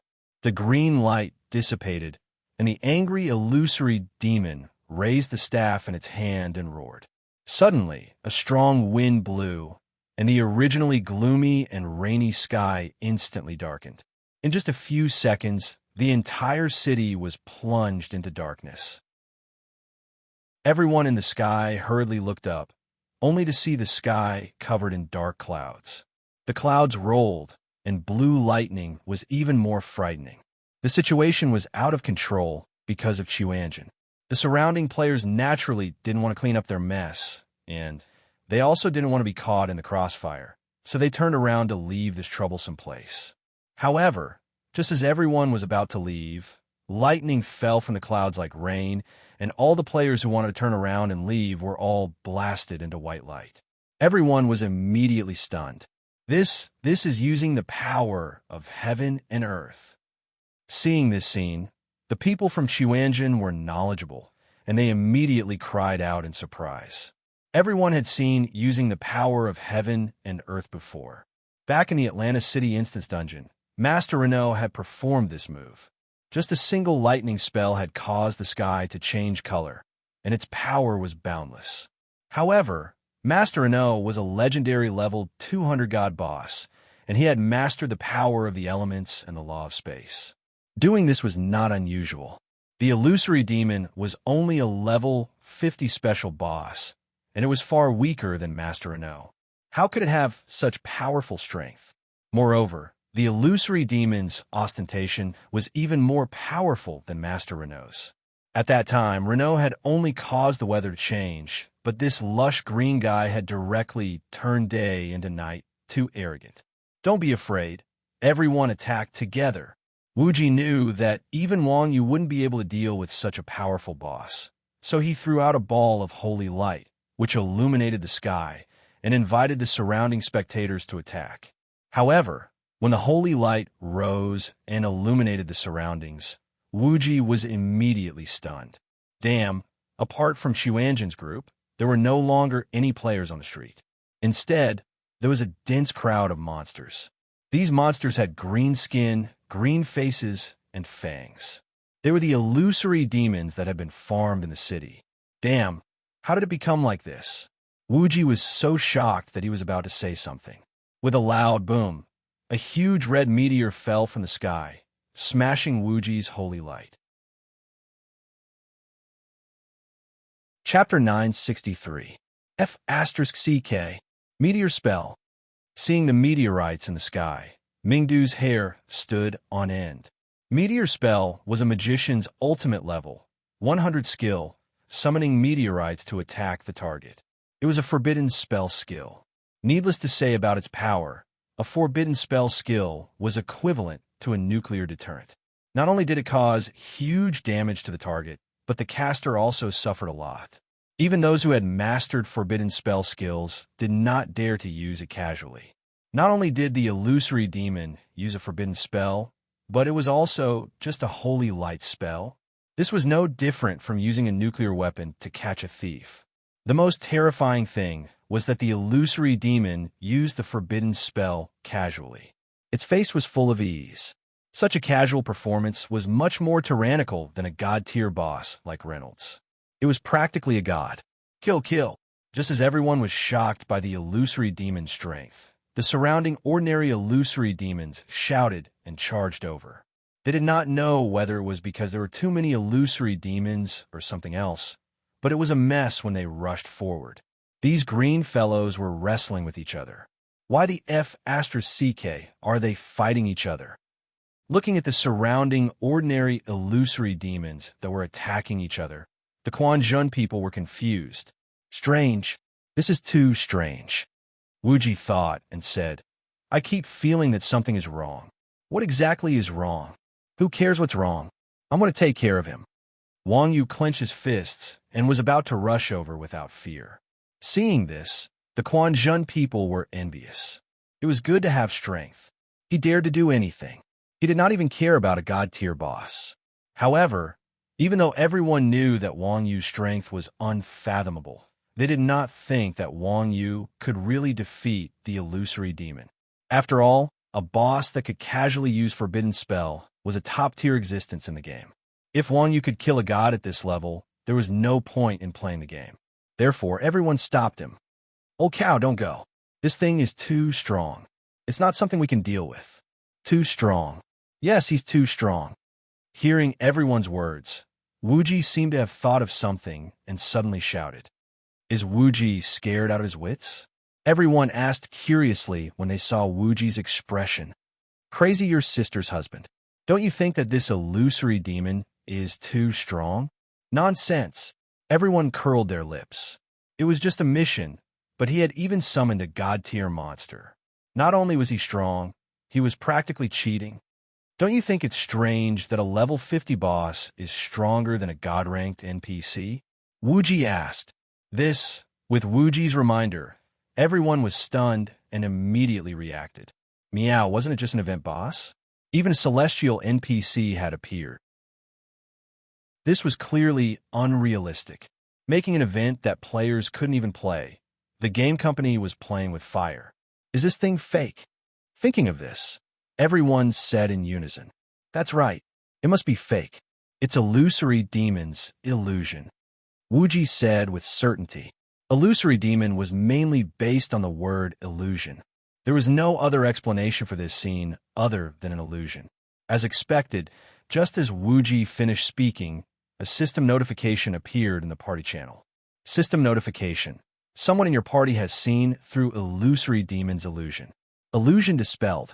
Whoosh, a white light flashed, and the pitch-black scene peeled away bit by bit, revealing the originally gloomy and rainy sky. The buildings that were riddled with holes from the illusory demon's thunderbolts and meteors had also returned to their original state. On the central street, the players of the various large guilds were currently slaughtering each other. Not far from them, a green creature about a meter in size was currently jumping up and down with a wooden stick in its hand. It was the berserk illusory demon. F***CK. This liar. Seeing this wretched fellow, the people of Chuanjin were infuriated. Just now, they had almost pissed their pants because of this wretched fellow. Without another word, everyone angrily surrounded it. At this time, illusory demon still did not know that its illusion had been seen through. It was still holding its wooden stick and pretending to be a ghost. Seeing Chuanjin walk over, it still raised its staff to act cool. Stars rage. Exploding heavenly stars. Overlord, burp. Before illusory demon could say the name of its final forbidden spell, Wang Yu had already rushed in front of it and grabbed its neck. After transforming, illusory demon clearly only had the ability to use its mouth. Wang Yu directly lifted it up by the throat. When everyone arrived, they surrounded illusory demon and gave it a beating. In an instant, illusory demon's health bar was emptied. I will never forgive you. The lecherous illusory demon threw down these words and turned into a white light. Before dying, it threw down a box. System notification. Yu Huicheng players, under the leadership of Master Yu Huicheng, have finally eliminated the monster leader, adult illusory demon. All players in Yu Huicheng have obtained one class cape shard. Their heroic deeds will be recorded in the annals of history. What's going on? Once illusory demon died, the illusion disappeared. All the players regained their senses and stopped attacking others. However, when they heard the system notification, they were dumbfounded. Damn, they still did not know what was going on. They actually won without doing anything, and it was a victory for the entire city. All the players in Yu Huicheng looked at the cape shard in their bags and did not know what to say.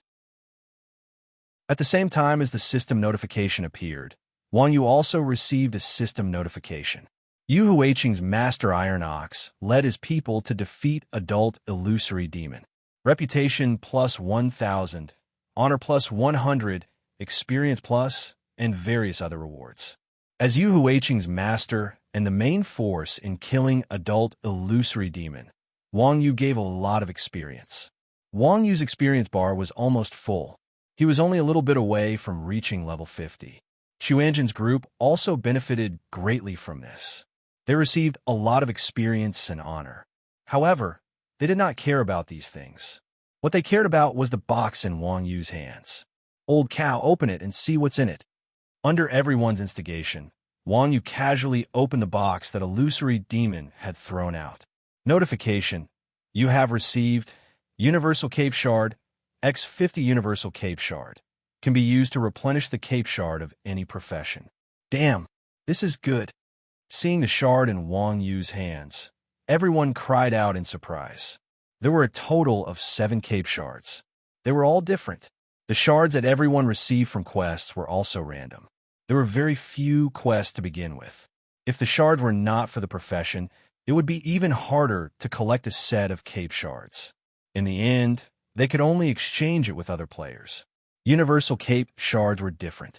This thing could be used to exchange for the cape of any profession. It saved players a lot of trouble. Its value did not need to be mentioned. Who would have thought that the final illusory demon boss would give such a thing? The system did not cheat. It was rare for it to be honest. Chapter 9:64. From the start of the event, all of Yu Huiqing's illusory demons have been taken down by Chuanjin. There were 300 normal illusory demons in the city, plus the illusory demon boss, so there were exactly 350 shards, which could be exchanged for a total of 7 cloaks. It seemed that each city could only produce 7 shards per day. With hundreds of thousands of players, 7 wasn't much. As for the fact that every player received a shard after the illusory demon boss died, that was because Yu Huiqing's illusory demon boss was killed under the leadership of the city lord. Out of the 300 cities in the game, only Yu Huiqing's city lord was a player.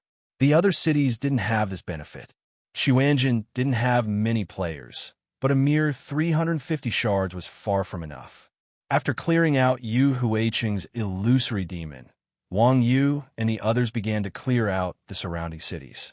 It had only been 7 to 8 hours since the event started. Li Shui and the others had posted on the forums to confuse the public. All the players were busy doing quests, so no one had bothered the NPCs on the streets yet. The operation of the Quanjin sex group could be said to be quite smooth. Even so, the quest wasn't easy. Finding 300 NPCs in an unfamiliar city was no easier than fighting a boss. Chuanjin's group worked until midnight when they finally cleared all the quests in the 4 cities. They only stopped after Wang Yu went to sleep. As for why Wang Yu went to sleep, the reason was simple. Without Wang Yu, they couldn't beat the boss. Wang Yu was a man with a wife. They couldn't possibly let Wang Yu fight the boss with everyone else without sleeping. She might die. The next day, before 8 o'clock, Wang Yu went online. After going online, Wang Yu found a few players hiding in Old Hermit's Alley. Huh? What's going on? Are there people waiting for NPCs on the streets? Wang Yu asked in the guild channel. Wu Ji said, that's normal. We're not fools.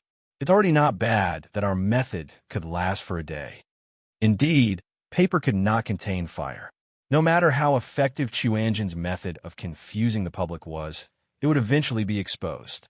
After all, the Willow Branch quests were indeed time-consuming, but dozens of quests would not take too long. After completing dozens of quests without triggering any hidden quests, the players finally understood that they had been fooled by the so-called strategy posts on the forum. Hence, they began to look for other breakthrough points.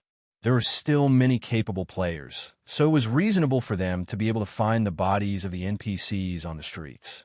Yu Huiqing's monsters had already been cleared out yesterday, and there were probably even more in other main cities. Are we still going to farm it today? Wang Yu glanced at the time. There were only 5 minutes left before 8 o'clock. After 8 o'clock, the quest would be reset. If everyone knew how to complete the quest, it would not be easy to complete today's quest. Of course, Chuanjin's players were not afraid. They had farmed all the shards in 4 main cities in one day. Now, everyone could be equipped with a cape. It did not matter whether they farmed it or not. Wu Ji said, of course we'll farm it. After this event, the shards will definitely be worth a lot of money. If we don't pick them up, we'll lose them. Wu Ji's words were not wrong. The flying effect of the cape was indeed very tempting. The production limit for each main city was only 350 shards. If such a rare item was hyped up by the unscrupulous studio, it would probably be more expensive than equipment. It was definitely not a bad thing to farm a little more. Then we can only wait for the boss now. Wang Yu said. At this time, most of the NPCs on the streets had already been surrounded by players. Although Chuanjin's players were tyrannical, they were still people who cared about their reputation. In Yuhuicheng, they could not openly steal monsters. It's fine. We can do this and this. Wuji smiled as he sent a message to Wang Yu. That works? Wang Yu saw Wuji's message and was a little confused. Wuji laughed and said, Of course it works. What do you want? Everyone could decide for themselves. All right. Wang Yu thought about it and decided to believe Wuji's words. Just as the event was about to reset, an announcement suddenly sounded in the sky above Yuhuicheng. Castellan announcement. The NPCs on the streets have been taken over by Chuanjin.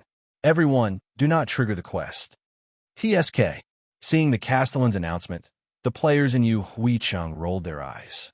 Although Chuanjin was famous in Yuhuicheng, no matter how powerful Chuanjin was, they were not so powerful that they could monopolize the entire event quest. If Chuanjin did not allow them to trigger the quest, they would not be able to do so. How embarrassing would that be?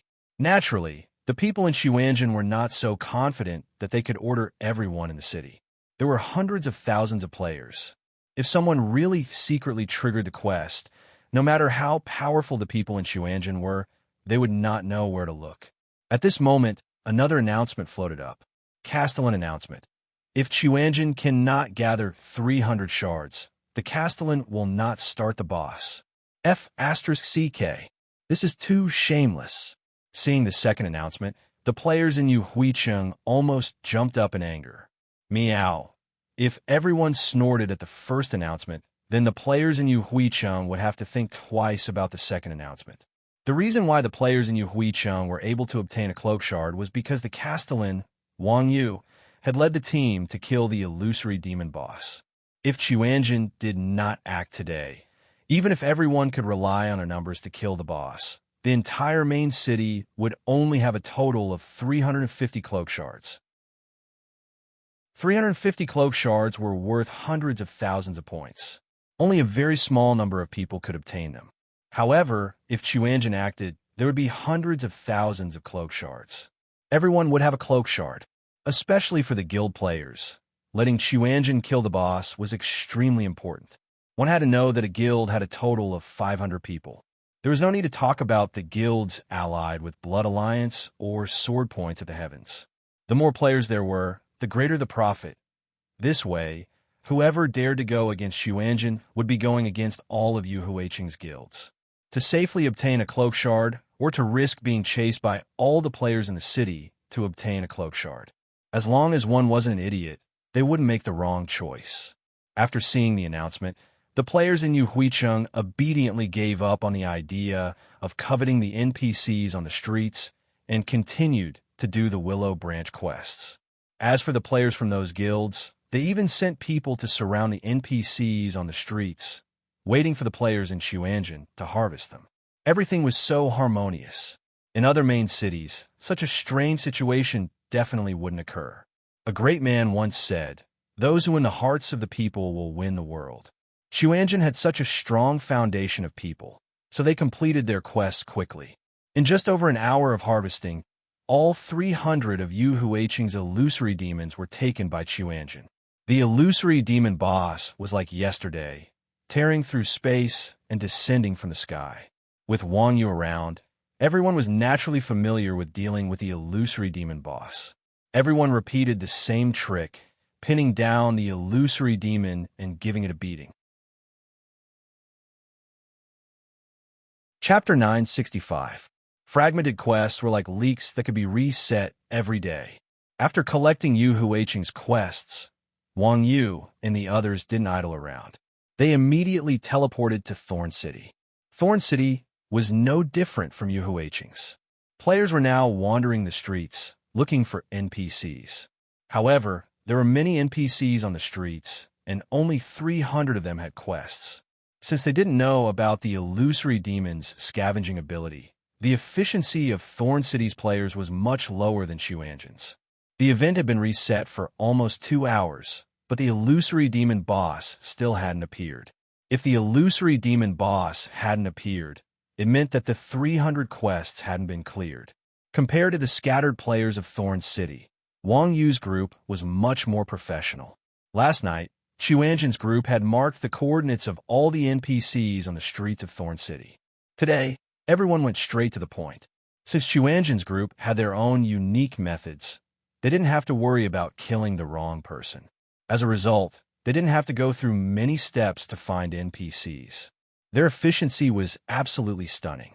It didn't take long before almost every player in Thorn City learned of the existence of such a secretive team that specialized in hunting down, questing NPCs. Every NPC that this team targeted was actually an illusory demon with a quest. This was the age of the internet, especially in a virtual world where communication was more advanced than in the real world. Once this news spread, it spread like wildfire. Before Wang Yu's group could finish clearing Thorn City's quests, this news had already spread throughout the game. There were even videos and photos of Chuanjin's group on the forums. In order to make a profit, the publishers of these videos and photos had deliberately censored them and labeled them paid HD. The official forum account could be tied to the game account, so the currency was the same. Photos and other resources could be sent directly to the buyer's in-game account. It had to be said that in order to make money, players could come up with all sorts of ideas. Perhaps these people didn't know that their actions of profiting off other people's portraits had already broken the law. Although the price wasn't high, only a few dozen gold, most players still scoffed at it. However, there were also people who were very interested. For example, some of the leaders of large guilds were not lacking in money. After the post was posted on the forums, many guild leaders bought these photos and posted them in the guild channel. Everyone, pay attention to your surroundings and see if there's anyone like that around you. If you can provide any clues, you'll be rewarded with XX gold. If you can provide their contact information, you'll be rewarded with XX gold. If you can pull them into the guild, you'll be rewarded with XX gold. Similar messages flooded the various guild channels. The reason why the various large guilds were so frantic wasn't because of how powerful Chuanjin's team was, but because of the strategies they possessed. As mentioned before, there was no doubt that cloaks were precious and rare. However, the number of NPCs in each main city was not a small number. Even if the NPCs in the residences were excluded, there were still thousands of NPCs on the streets. With 300 quest NPCs thrown into these NPCs, the players would only get it right once in 10 tries. Unfortunately, the penalty for attacking resident NPCs was simply too frightening. Although this 10% chance seemed much higher than winning the lottery, it was a price no one wanted to pay. If they could find these legendary players, the quest's efficiency and success rate would be unimaginable. Compared to the cloak fragment, a few dozen gold was nothing. However, Chuanjin's team, who were desperately running quests, had no idea that they had already been targeted by so many guilds. In a dark alley on Thorn City's Thorn Road, Mingdu used Thunderstorm to blast the illusory demon before him into smithereens. The illusion disappeared, and the cloak fragment fell to the ground. Mingdu walked up to it. Just as he was about to pick up the fragment, an assassin suddenly rushed out from a dark corner of the alley with a dagger in hand, aiming for his back. Just as the assassin stabbed Mingdu's back, a muffled sound rang out. Flames flashed across Mingdu's body, and the assassin was pushed into a wall. Resist. Resist ring of fire? The assassin was quite discerning. He immediately recognized Mingdu's skill and couldn't help but reveal a look of surprise. Resist ring of fire was a rare fire defense skill for mages. It could instantly make a target close to them retreat 500 meters away. However, although it was a rare skill, ordinary mages rarely practiced it. After all, mages pursued unparalleled damage output. Rough work like defense was usually left to others. Of course, if this skill appeared on other mages, it might be strange. However, it was not so surprising when it was used by Mingdu. No matter how many people this assassin killed, he definitely couldn't compare to Mingdu's experience of being chased. Resist Ring of Fire was only one of Mingdu's many life-saving skills. Oh, you're quite knowledgeable. Mingdu calmly picked up the fragment on the ground, turned around, and looked at the assassin who was pushed away by Resist Ring of Fire. Sun-blocking Sunglow. Which guild are you from? How dare you ambush me? Are you tired of living? As he spoke, Mingdu pulled out his left hand, and a thunder spear appeared in his hand. Mingdu's strength was not particularly high in Xuanzhen, which was full of experts. However, his murderous nature and strange temper were definitely better than everyone in Xuanzhen combined. This kid usually wanted to kill a few people for fun, not to mention that he was ambushed at this time. At this time, it was already unprecedented that he didn't immediately make a move. This assassin called Sun-blocking Sunglow obviously didn't know that he already had 1 foot in the gates of hell. Don't worry about which guild I'm from. Tell me who you are. Our guild boss is looking for you. Mingdu heard this and sneered. Hee hee. Do you think you're qualified to talk to me like this? You've never died before, have you? What if you add us? As soon as Mingdu's words fell, a few figures appeared at the entrance of the alley, tightly blocking the narrow alley. These people had a complete set of classes, and their equipment wasn't weak either. It was obvious that they were specifically here for Mingdu. The leader was a female warrior. She looked pretty good, but in her hand was a big sword that was even taller than a person. The feeling of incongruity was especially strong. Looking at the people in front of him, Mingdu's reaction was quite calm. Oh, who are you? Are you also here for revenge? Line up at the back. Also revenge, line up. Hearing Mingdu's words, the people blocking the alley were stunned. How many F***king enemies did this guy have? He even had to line up for revenge. He didn't even ask for the names of his enemies. Could it be that he had so many enemies that he couldn't even remember them? Chapter 966. Seeing how arrogant Mingdu was, the leading female warrior snorted coldly. I was wondering what kind of expert he was. Turns out he's just like this. The female warrior hit the nail on the head. Mingdu's appearance and quality were indeed somewhat unsatisfactory. However, what kind of person was Mingdu? To him, such matters were not shameful at all. Instead, he was proud of it. Hearing the female warrior's words, Mingdu laughed nonchalantly. Hee. Do you really think that experts are all handsome and elegant? That's just the wishful thinking of you lowly commoners. Cut the crap, the female warrior said coldly. There are only 2 paths in front of you now. Either you go, or you tell us the method to trigger the quest. Otherwise, Then, the female warrior pointed her sword forward and said, Swords have no eyes. Even if you don't say it, I will force you to say it. As soon as the female warrior finished speaking, everyone drew their weapons and prepared for battle.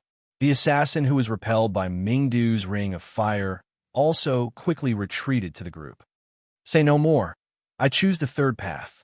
Mingdu smiled and swung his left hand forward. The thunder spear left his hand and flew straight towards the female warrior. At this moment, the paladin behind the female warrior flashed, and the scepter in his hand turned into a giant shield. The paladin raised the shield and blocked in front of the female warrior. Mingdu's thunder spear instantly disappeared when it collided with the shield. However, the shield did not even shake. Aya, that's pretty strong. Seeing this scene, Mingdu could not help but be surprised. Mingdu's thunder spear was a skill that he had obtained at the beginning of the game. He had already trained it to the maximum level. After reaching the maximum level, the thunder spear not only had a knockback effect, but its attack power was also relatively strong. In terms of single target attack power, it was comparable to the strongest thunder spell. However, this paladin just casually blocked the thunder spear. It could be seen that the thunder spear's priority was higher than Mingdu's magic. This holy knight looked like he was just one of the female warrior's underlings. Any random person could have such strength. It seemed that these people were not simple. Of course, the paladin wasn't as relaxed as he looked after receiving Mingdu's attack. His expression changed, and he whispered to the female warrior, Sister, you be careful. This person is very powerful. Oh, is that so? The female warrior was also a little surprised. How powerful! The paladin said, just one skill and half of my block slots were empty. This is the first time I've seen such a powerful magic attack. And the female warrior nodded and decisively ordered, there's a troublesome opponent. Everyone, let's attack together and finish this quickly. After receiving the female warrior's order, everyone rushed over with their weapons in hand without saying a word. Shameless, you actually want to gang up on your father. Mingdu cursed inwardly when he saw this. He hit the ground with his staff, and flames rose from the ground, sealing the alley. The melee classes were directly pushed to the other side of the flames. Seeing this, the female warrior shouted, archers, sorcerers. Before the female warrior finished speaking, a rain of arrows fell from the sky above Mingdu. At the same time, Mingdu's feet heated up, and a ball of flames wrapped around Mingdu. After a few seconds, Mingdu's flames disappeared, and everyone saw the other side of the fire again.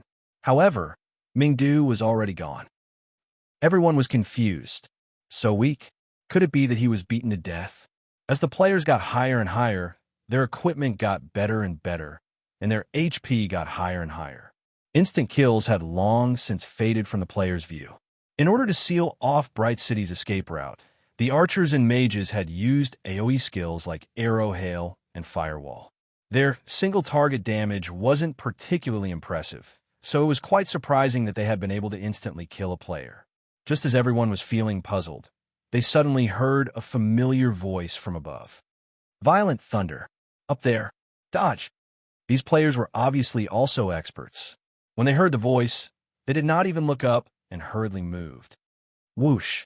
A bolt of lightning fell from the sky and landed in the crowd. Then, it turned into an electric snake that shuttled between the crowd. How was that violent thunder? It was clearly chain lightning. Mingdu was now Reynolds' in-name disciple and could already control the conventional skills of all the elements. The female warriors group was tragic. Originally, the position where everyone stood could not trigger the chain effect, but Mingdu's violent thunder scared everyone into moving. As a result, the group of people ate a full set of chain lightning from Mingdu. Mingdu's magic damage was so high, and chain lightning had a stacking effect. Although it was an area of effect skill, the attack power was not much lower than a single target skill. The poor sun covering Afterglow was electrocuted to the point of near death. Damn, this bitch. Sun covering Afterglow waved his fist angrily at the sky, but a bolt of lightning fell and sun covering Afterglow was turned into ashes. At this time, everyone raised their heads and wanted to fight back, but Mingdu had already disappeared. Damn it, I've been ambushed. They're all experts and I almost died. They seem to be coming for us. All of you, keep your eyes open. After escaping, Mingdu hurriedly sent a message to the others in the channel to warn them. However, Mingdu's reminder was obviously too late. As soon as Mingdu finished speaking, Wuji said, I've also been ambushed, but I've already escaped. Someone also ambushed me, but I can fly. Chun Xiang seconded. It turned out that almost at the same time, everyone in Xuanzhen had been ambushed. I killed someone while I was running. Foreskin's tone was somewhat proud. To place one's pride was unconvinced. TSK. I kicked an opening and killed 3. I controlled them all and ran. Exquisite Dream also began to join in the fun. As expected of Xuanzhen, they were clearly ambushed, but these people did not investigate who was behind it. Instead, they went off topic and began to compare with each other. Only Wang Yu's reply was more reserved. Is that so? So those people were ambushing me. I thought someone was trying to steal the quest from me. As soon as Wang Yu said this, the guild channel instantly fell silent. Damn, so there were players who could not even differentiate between a noob and an expert. There was also this guy. The former was too weak and could not beat anyone. The latter was too strong and could hit anyone, to place one's pride probed. You killed all those people. It was nothing. Wang Yu was exceptionally humble. Damn, next time, don't interrupt when normal people are talking. Hearing this, everyone began to criticize Wang Yu. Speaking of which, why hasn't Second Bro said anything? At this time, The attentive Yang Na suddenly noticed that there was someone missing in the channel. Second bro? Everyone was stunned. They all asked Yin Lao Air, "Second bro, how many did you kill?" However, after everyone sent the message, Yin Lao Air did not respond for a long time, as if he did not hear it. Chapter 967. Defensive players were the classic example of being able to resist, but not run. Like all tanking classes, Yin Lao Air's defense was undeniable. However, his ability to escape was definitely a huge flaw. In the past, when Xuanzhen's players were being chased, the two most difficult players to escape were Yin Lao Air and Wuji. After Wuji acquired the flight skill, his flaws were basically made up for. On the other hand, Yin Lao Air only had the pitiful charge skill. In the past, Yin Lao Air was often together with Bao San. The two of them could tank and fight, so escaping was not a problem. Later on, with Mingdu, he could also use his skills to bring him to the rooftop. Now, Yin Lao Air was alone. Not only did he have short legs, but he also did not have any damage output. He could still fight solo, but if he was surrounded, it would be difficult for him to escape. Air. Seeing Yin Lao Air's message, everyone was stunned. Damn, how could they have forgotten about this? Second bro, where are you? We'll go save you now. Everyone quickly confirmed Yin Lao Air's coordinates and wanted to go over to help. Yin Lao Air replied, "I'm at the entrance of the arena. Come quickly. I can't hold on for much longer." "Wait, I'm nearby. I'll be there soon." Just as Yin Lao Air finished speaking, Wang Yu responded in the channel. Before Yin Lao Air could reply, a tall and burly figure appeared on the rooftop opposite Yin Lao Air.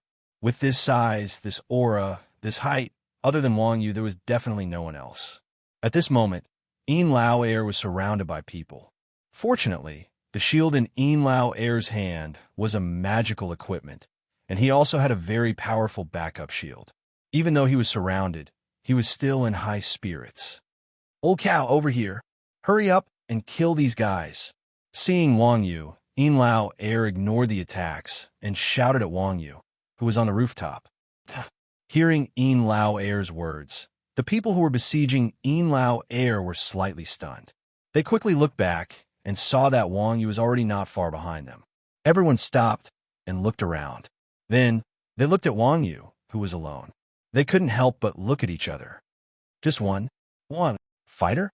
It should be F*CK. What's that?" Seeing that the only reinforcement for Yin Lao Air was Wang Yu, and that he was just a mediocre grandmaster of combat, these guys no longer looked at Wang Yu. They turned around and continued to attack Yin Lao Air. At that time, Wang Yu said, "Continue if you don't want to die." "Wow, this kid is quite arrogant. Let's take care of him together." Upon hearing Wang Yu's words, these guys were immediately displeased. They thought to themselves, "You're just a useless grandmaster of combat. What are you trying to act cool for? Since we've spared your life, don't blame us for being rude." Thinking of this, the leader of the warriors swung the longsword in his hand and used a heavy slash at Wang Yu. Seeing that Wang Yu was about to be hit, Wang Yu suddenly took a step forward and came face to face with the warrior. At the same time, he hooked his right hand back and hooked onto the hilt of the warrior's sword. Wang Yu's sudden appearance shocked the warrior. He lost his grip on the long sword and was knocked out of his hand by Wang Yu. The long sword brushed past Wang Yu's cheek and landed not far behind Wang Yu, stabbing into the ground. At the same time, Wang Yu received a system notification. "Player's second order hall has launched an attack on you. You. As the saying goes, when an expert makes a move, it's easy to tell. With just one move from Wang Yu, second order hall and his teammates were immediately stunned. These guys were no weaklings. They had dealt with many top-tier experts on a daily basis, so they had heard of all kinds of tricks. However, this was the first time they had seen such a shameless move to snatch someone's weapon from their hands. Wang Yu didn't think too much about it. Since he already knew who was attacking him, Wang Yu no longer showed mercy. His right hand, which was originally not far from Second Order Hall, suddenly reached out and grabbed Second Order Hall's neck. Before Second Order Hall could react, Wang Yu used Tiger Strike and threw him to the wall beside Yin Lao Air. Lao Air had nowhere to vent his anger after being beaten up by Second Order Hall. Seeing Second Order Hall fly to his side, Lao Air raised his shield and stunned him. Then, he pulled out his dagger and stabbed Second Order Hall. Second Order Hall didn't even have a chance to make a sound before he was stabbed to death by Lao Air. The others were both shocked and enraged when they saw their companion get killed. They were shocked that two people dared to attack them, and they were enraged that Wang Yu and Shifeng were ruthless enough to kill Second Order Hall so casually. Thinking up to this point, everyone immediately attacked Wang Yu. He didn't know which guild these players were from. There were a total of 8 of them, and all of them were melee classes. The 8 of them pulled into a formation and tried to use the same method they used to deal with Lao Air to force Wang Yu to the foot of the wall. Unfortunately, Lao Air couldn't compare to Wang Yu. Looking at the crowd surrounding him, Wang Yu calmly reached behind him and pulled an assassin out of thin air. He has eyes. Seeing this scene, everyone was shocked. Before they could recover from their shock, Wang Yu threw the assassin in his hand at them. The group of laughing assassins was instantly smashed into a pile of rubble. Wang Yu followed closely behind and rushed in front of the crowd. With a thunderbolt stomp, he trampled the group of people into white light. "Old cow, thank goodness you're here." Lao Air, who had just escaped death, was extremely excited. He ran up to Wang Yu to exchange a few words. Wang Yu waved his hand and said, "Let's go. We are being watched. If more people come, I won't be able to take care of you." Hearing Wang Yu's words, Lao Air followed behind Wang Yu with lingering fear. He ran to the southern part of the city and stopped in front of a grocery store. Wuji and the others had been waiting there for a long time. They were squeezing into the grocery store and rubbing hemp. Beside Quan Jin's group stood a familiar face. It was Rolling Mario. Mario's expression was not good. It seemed that these guys had come here to seek refuge without Old Ma's permission. "Old Nyo, that's not very kind of you. It doesn't matter if you guys fight to the death, but don't bring the fire to me." Mario, who was rolling on the ground, said unhappily when he saw Wang Yu. Wang Yu smiled and said, "Old Ma, after thinking about it, your place is the safest." "Safe is safe. Can you ask them to take away the mahjong table? I can't do business like this." Rolling Mario spread his hands. "That can't be." Wang Yu looked at the people coming and going at the entrance of the store and said, "There are quite a lot of people. Your store is quite big. It's not like you lack this space." Rolling Mario said gloomily, "F***CK. I can't help it when they start playing." Everyone was speechless. "Keep it." Wuji waved at Mingdu. Under the glares of the others, he pushed his bad cards into the pile. Then, he stood up and asked Wang Yu, "How is it? Have you found out who attacked us?" The people of the Quanjun sect had always been particular about striking first and gaining the upper hand. Hence, they were ambushed by a large wave of people. Other than Mingdu, no one knew who attacked them. Chapter 968. Second Order Hall. Wuji was surprised. "What? Do you know them?" Seeing Wuji's reaction, the others quickly turned to look at Wuji. "I don't know." Wuji shook his head. "Then why are you making such a fuss?" Everyone rolled their eyes at the same time. This old man was so surprised that everyone thought he already knew who the enemy was. Wuji curled his lips and said, "Nonsense. With our reputation, don't you think it's strange that this kind of nameless person dares to cause trouble for us?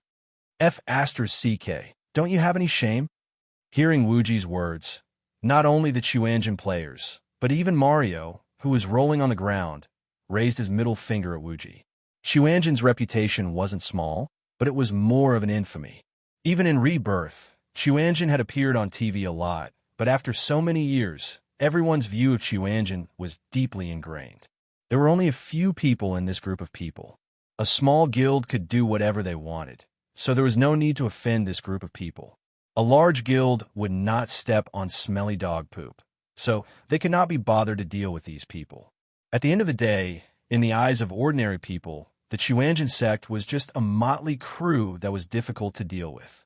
As for the fact that no one dared to provoke them, that was pure arrogance. This wasn't Afterglow City. Right now, The people from the Quanjin sect had the most efficient method of collecting shards in the entire game. Not to mention the fact that they only had a dozen or so people. Even in major guilds would probably be targeted. At this time, Mingdu suddenly said, "If no one in Second Order Hall knows him, then do you know Shrouded Afterglow?" This Shrouded Afterglow was the thief who had ambushed Mingdu.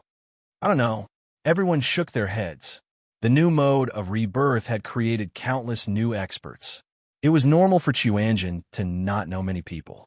However, at this time, Mario, who was rolling on the ground, said, "I seem to have heard of this name. Is there a female warrior called April Jade behind him?"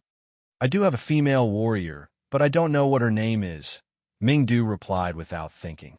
That female warrior was like a man. She had too much character.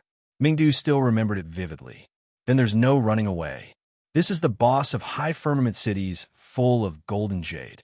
He's also a veteran expert. "Have you heard of Golden Veil and Jade Tree?" Rolling Mario said. "So, it's the husband and wife." Hearing Mario's words, everyone in Quanjun remembered. In the past, there had been this pair of experts in the game. It was said that they were husband and wife in real life. Putting aside how strong these two were, because they were a rare husband and wife duo, their fame wasn't much weaker than that of Chuanjin. Apart from Wang Yu, everyone in Chuanjin was a veteran player, so it was normal for them to have heard of these two names. Then why isn't he using his original name? Mingdu's face was full of disdain. In the game's circle, a name was a sign. The older the sign, the more strength it represented. What else could it be? "Someone's registered it," Rolling Mario said. During the open beta of Rebirth, there were tens of millions of players logging into the game at the same time. These two were famous old IDs, so there would definitely be many admirers. It was normal for them to be registered. I didn't think they would play a guild too. Wuji rubbed his chin as he said in surprise. This husband and wife had always considered themselves to be the eagle hero couple and had always been a Lone Ranger. They didn't think that they would play a guild in the new game mode. Rolling Mario said, "Yeah, not only do they play a guild, they play quite well. I heard that it's the biggest guild in High Firmament City." "Oh, they're quite good." Wuji was slightly surprised. He turned his head to look at Rolling Mario and asked, "How do you know so clearly?" Rolling Mario said, "Before you came, he bought medicine for me." Everyone, no wonder people said that shops and taverns were the source of information. It seemed that Rolling Mario had almost asked for 18 generations of people's ancestors when he opened a shop. If that's the case, there should be more than one guild ambushing you, Wang Yu concluded. It wasn't impossible for Second Hall's group to be players from Golden Jade Hall, but according to everyone's description, the strength of these ambushers was very different. The stronger ones were paladins that could resist Mingdu's magic. 10 miles away, there was a group of melee players that surrounded Yinlao Air and Second Hall's group that hadn't been able to kill Yinlao Air yet. Of course, the exact strength of the opponents might be related to Chuanjin's habit of bragging.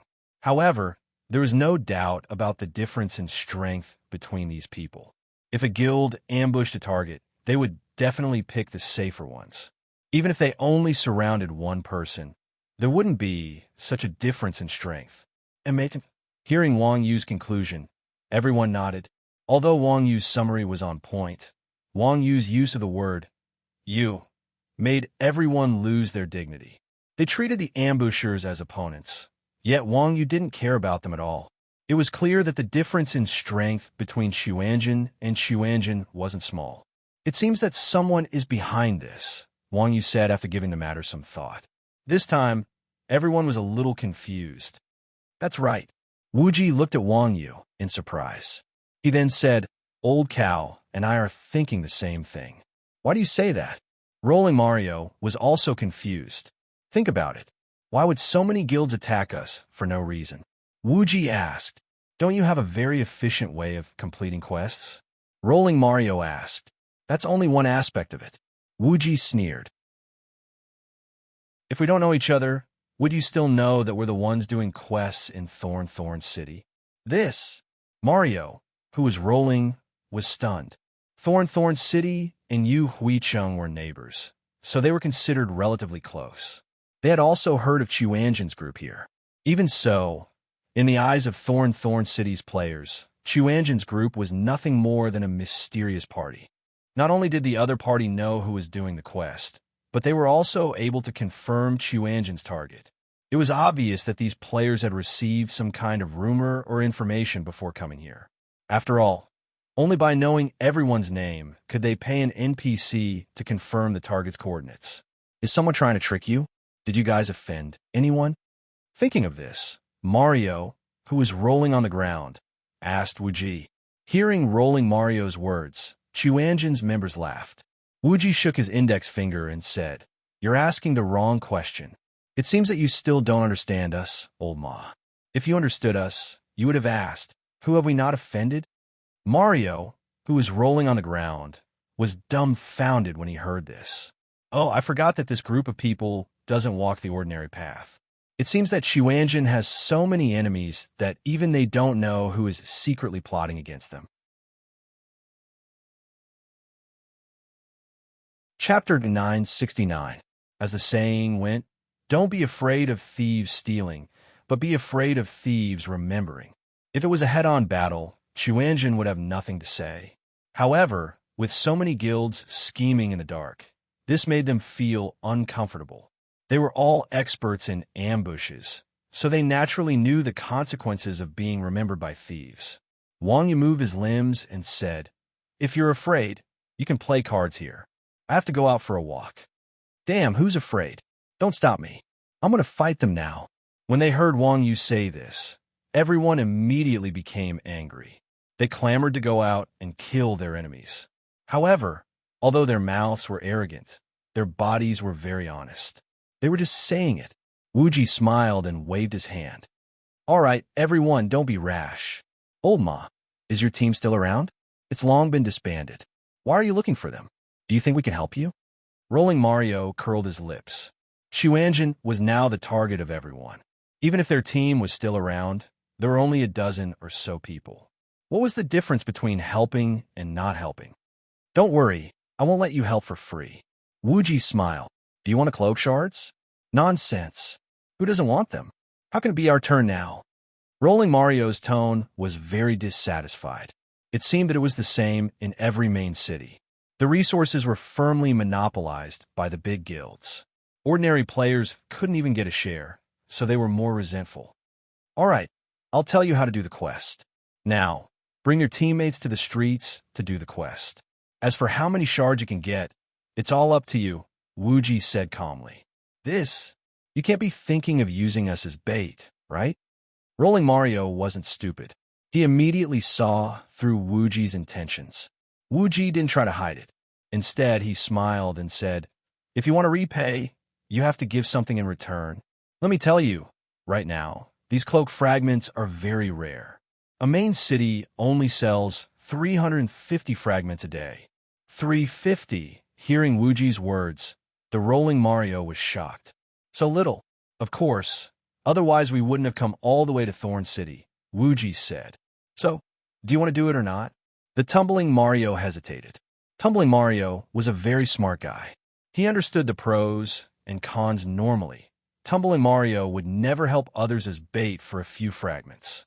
However, after hearing that there were so few fragments, he immediately changed his mind. As the saying goes, rare goods are worth hoarding. Why were antique paintings so valuable? It was because they were rare. Some merchants who did not understand the true meaning of antiques, but still relied on them to make a profit, would even destroy a part of the antique and charge a sky-high price for it. From this, it could be seen that the rarer something was, the greater its value. Currently, there were hundreds of millions of players in Rebirth. Each main city had at least 300,000 to 400,000 people, and 300,000 to 400,000 people had 350 shards. What kind of ratio was this? That's right, you need 50 shards to make a cloak. Just as Mario was rolling on the ground, Wuji spoke again. "All right, it's settled then." This sentence made Mario, who was rolling on the ground, make a decision. 50 fragments to make a cloak. In other words, after the entire event, each main city would only have 21 cloaks. Everyone had already seen the attributes of the cloaks on the official website. Dark gold equipment had the ability to fly. For players, it was definitely a godly item. After the event, the price of the cloak fragments would definitely skyrocket. Dying once would only result in a 10% loss of experience. Compared to the benefits, it was like picking up gold for free. I'll call for help now. Tumbling Mario said as he opened his friend list and sent a message to Mo Xiaobei and the others. In the end, Tumbling Mario asked Wuji curiously, "Isn't it better to just tell them the method?" Oomph. Wuji sneered. "Do you think our Chuanjin is the kind of people who will admit defeat after being ambushed once?" No. Mario, who was rolling on the ground, suddenly understood. The people from the Quanzhan sect were famous for being difficult to deal with. They were unmoved by force or persuasion. If one wanted a method to farm shards, they could go to the Quanzhan sect and pay a high price for it. As long as the price was high enough with the temperament of the Quanzhan sect, they might just tell others the method. However, if one tried to play dirty, they wouldn't be happy. It was just a game. Dying a few times wouldn't be a big loss. This group of bored and vicious characters would definitely have the patience to fight to the death with anyone who dared to challenge them. No matter how big a guild was, could it be bigger than the Three Fiends Manor? No matter how many enemies they had, could it be compared to being hunted by the entire game? It wasn't like Chuanjin had never experienced such a thing. In the past, they had dared to challenge the world's #1 guild with just 5 or 6 people. Now, they had even more powerful teammates. If they really angered this group of people, even if they announced the method on the forums, they wouldn't compromise. This was Chuanjin's character. They were a group of desperados. Of course, Wuji had his own reasons for doing this. Firstly, Tumbling Mario was a friend. Chuanjin was never stingy with their friends. It didn't matter if they shared it. Secondly, there were only a few people in Tumbling Mario's group. There were 300 main cities in the game. Even if they told Tumbling Mario, it wouldn't affect their own interests. However, it was a different story for these guild players. Their numbers were secondary. With their arrogant personalities, if Wang Yu and the others dared to take a step back, these players would dare to take 10 steps forward. They might even dare to force Quanzhan's team to hand over all their fragments. Moreover, Wuji wanted to use Tumbling Mario's group as bait. Naturally, he had to give the bait some benefits. At this time, Mo Xiaobei and the others were also wandering around the street. After receiving the news from Rolling Mario, they soon arrived at Rolling Mario's shop. "Old Ma, you said you have a strategy to farm fragments?" Mo Xiaobei shouted from afar as soon as they entered the shop. "Yes." Tumbling Mario pointed at Wuji and said, "To be exact, they do." It's you guys. Long time no see. So you guys are the mysterious team that has caused a lot of commotion. I should have guessed it was you guys."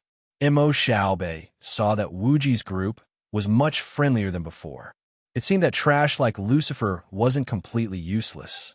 At the very least, he could act as a lubricant between the two teams. It's just an empty reputation. Wuji was rarely humble. Lil Bei, Brother Wuji, isn't going to share the strategy for free. He has some matters to discuss with us. Mario, who was rolling on the ground, explained Wuji's thoughts. After he finished speaking, he glanced at Mo Xiaobei cautiously. After all, it wasn't a good thing to use others as bait. If it wasn't for benefits, it would be good if people didn't get angry. Chapter 970. Although Mo Xiaobei was just a woman, she was more courageous and loyal than many men in the world. Moreover, as the former captain of the Scarlet Flame battle team, Mo Xiaobei had a lot of authority. Seeing Mo Xiaobei agree to Wuji and the others, no one raised any objections. If this was Chuanjin, it would be impossible. Seeing Mo Xiaobei's subordinates being so obedient and clever, Wuji felt very tired. "Boss Wuji, as long as you say it, we will do it," Mo Xiaobei said confidently after arranging her subordinates. Wuji said indifferently, "There's nothing to say. There are 11 of you and 11 of us. Let's split up." "Split up? How do we split up?" Mo Xiaobei was dumbfounded. These guys were really bold. Who knew how many guilds were targeting them, but they still dared to split up. If it wasn't for the fact that she knew Chuanjin's abilities, Mo Xiaobei would have thought these people were crazy. Wu Ji said casually, "The two teams will mix with each other. You can trigger the quest in the open. Our people will protect you in the dark." "Protect us alone? That's not just one person." At this moment, an assassin said from the side. This assassin's name was very arrogant. He was called Thief Sane by Yutong. He was quite cautious. When he heard that he would be the bait and only one person would protect him, he wanted to retreat. This reaction was very normal. After all, Chuanjin's opponents weren't as simple as just one guild. So far, everyone knew that there were at least a dozen of them, and all of them were big guilds. Although these guilds had only revealed a team so far, the elite players of big guild were much stronger than ordinary teams. Even though Chuanjin's strength wasn't weak, ordinary people didn't have the confidence to deal with an elite team by themselves. However, Chuanjin's people didn't have any concerns and directly ignored by Yutong's worries. Mingdu was still shouting, "Two people in a team is good. Miss Xiaobei can be in my team. When men and women work together, it won't be tiring. What do you guys think? Everyone, don't worry. I won't let Miss Xiaobei get hurt." As soon as Mingdu said that, many people rolled their eyes at him, especially to place one's pride, who jumped up and down and shouted, "Don't be so shameless. Why don't you take a look at your face? Shouldn't you bunch of old farts stay aside? Bullsh asterisk T. Don't you feel cold after seeing this killer? Uncle is the king." Chun Xiang was not to be outdone. He waved his staff and was about to knock to place one's pride. Bai Yutong and the members of the Scarlet Flame Squad were dumbfounded when they saw Chuanjin's shameless bunch still wanting to split the girls even at this time. Damn it, are these guys really being hunted down? Why does it feel like an outing? While everyone was in a daze, Mario also joined the fray. "I will let Xiaobei go with whoever agrees to let Old Cow follow me." As soon as Mario finished speaking, everyone from Chuanjin raised their hands. "Hee, Nyoge, you don't have any objections if we go together, right?" Mario asked as he walked to Wang Yu's side with a mischievous smile. Wang Yu's attitude was very casual. "It doesn't matter who follows me. I'm fine alone." "Then who will Xiaobei follow?" At this time, everyone questioned Mario. Mario grinned and said, "Logically speaking, everyone has a share. Xiaobei can choose who to follow." "Damn it, you shameless bastard." Everyone roared angrily and became a mess. In the end, Mo Xiaobei personally expressed her opinion. As the leader of Chuanjin's strength, Wang Yu had some convincing fighting strength. Therefore, the Scarlet Flame Squad's first choice was Wang Yu. Originally, Mo Xiaobei also wanted to team up with Wang Yu, but Mario beat her to it, so she had no choice but to choose Wu Ji. In fact, this was mostly due to Mo Xiaobei's lack of familiarity with Chuanjin. In Mo Xiaobei's eyes, Wu Ji should be more reliable as a partner. As for the pitiful Bai Yutong, he was given to Chun Xiang. Chun Xiang was very dissatisfied with Wu Ji's action of giving him a big man. Bai Yutong was also very gloomy. "Why am I not worthy of a wretched old man like you? Why do you look so unwilling?" Bai Yutong would have been anxious if he couldn't beat Chuanjin. Wu Ji had commanded tens of thousands of people in a battle, so a mere 20 people was naturally not a problem. Soon, Wu Ji divided the teams. Everyone walked out of Mario's shop one after another, splitting up and starting the mission along the street. At the same time, Second Hall and Shrouding Sunglow also received the news. The target has left the safe area and is on the move again. The coordinates are... Damn it, I want to quit now. Suddenly, Second Hall shouted in the team chat. "Quit? Why?" Shrouding Sunglow asked. Second Hall said with lingering fear, "This group of people from Chuanjin is too strange. I don't think it's necessary to clash with them." The people from the Quanzhan sect were infamous. Everyone knew that they were like sticky candy. In the past, they had only heard of them and didn't feel anything. But after exchanging blows with them, there was only one word in Second Stage Hall's heart: fear. After playing the game for so long, it wasn't like Second Hall had never died before. However, this was the first time he had died in such an inexplicable manner. When he opened his eyes, he saw that his brothers had also reincarnated. Second Hall was truly afraid. No matter what, his team could be considered an expert. It was just 2 rounds of fighting, and he didn't even know how he died. Was there anything more terrifying than this? If it weren't for the cape reward being too tempting, Second Hall would have quit long ago. Shrouding Sunglow nodded and said, "Yes, I know that. Famous people live up to their reputation. But if you want the treasure, you have to be unafraid of sacrifice. Even if I die once today, I will still be here, right? You don't understand," Second Hall said. "The enemy you encountered is different from us." Hearing Second Hall defend himself, April Ryu couldn't stand it anymore and said with disdain, "Tisich, we're all going to die. What's the difference? If we all die, it's because you're not strong enough. Second brother, are you scared? We're all in the same boat now. It's too late for you to run." "That's right, second brother. We also got wiped, but we weren't as scared as you guys," a shield warrior called Rolling Wheels chimed in. Rolling Wheels' team was the first to ambush Wang Yu. Second Hall curled his lips and said, "Nonsense. With your trash strength, it would be strange if you didn't get wiped." "What? It seems you have a prejudice against iron chariots." Rolling Wheels didn't have a good temper. It was one thing to be mocked by others, but Second Hall, who had also been wiped out, dared to say such words. "What? If you don't like it, bring me out." Second Hall didn't want to be outdone. Chapter 971. Seeing the words in the channel, the two were stunned and immediately quieted down. Damn, this seller was really arrogant. It was as if he didn't lack customers and wasn't polite at all. However, the service was quite considerate. Knowing that the NPC's price for scouting coordinates was too high and they didn't have extra people to specifically search for coordinates, they took the initiative to help everyone search for coordinates. Of course, searching for coordinates wasn't free. Everyone had to share the cost. In the time it took to waste, 11 sets of coordinates had refreshed once, and the second round of fees had begun. The search fee was 100 gold per time. Although it wasn't much for a big guild, it couldn't stop the speed at which coordinates refreshed. See Ryu urged, "All right, if you have any thoughts, wait until we're done. Whoever dares to dawdle will be the first to be killed." See Ryu's words were quite effective. Once she said this, Second Hall and Rolling Wheels immediately shut up. They led their team and the others to chase after Chuanjin again. At this time, Chuanjin and the others were following behind Scarlet Flame Battle Team, circling around the streets to attract their targets. It seemed to be the first time Scarlet Flame Battle Team played the game like this. It was extremely novel, especially Mo Xiaobei. No matter how manly she was still a woman. Her curiosity was much stronger than ordinary people. Along the way, Mo Xiaobei kept asking questions, annoying Wuji to the point that he even regretted not bringing a man with him. "Big sis, you can ask questions, but can you not look back at me?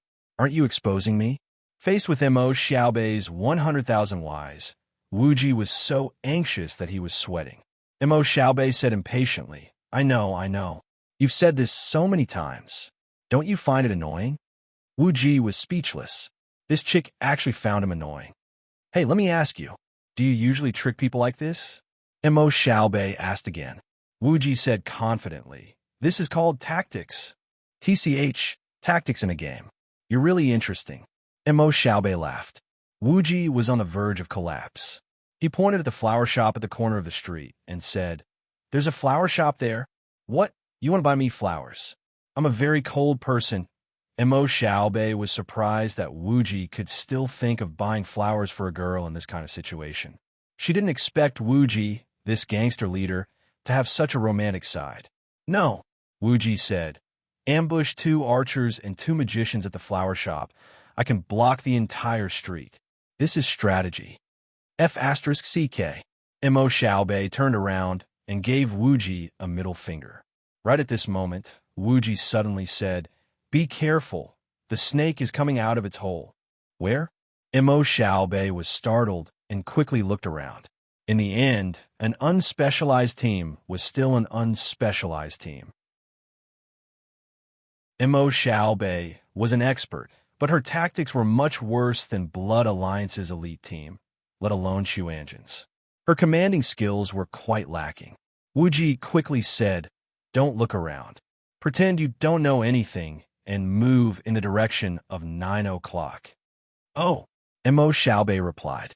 She followed Wuji's instructions and slowly moved to the side. At this moment, a round shield warrior appeared in Mo Xiaobei's field of view. It was the guy called Rolling Wheels. At this moment, Rolling Wheels Group was staring at Mo Xiaobei's chest and muttered, "Huh? That's not right. The coordinates we received were clearly here. Why isn't this girl from Chuanjin? F***CK, this meatball dares to tease me."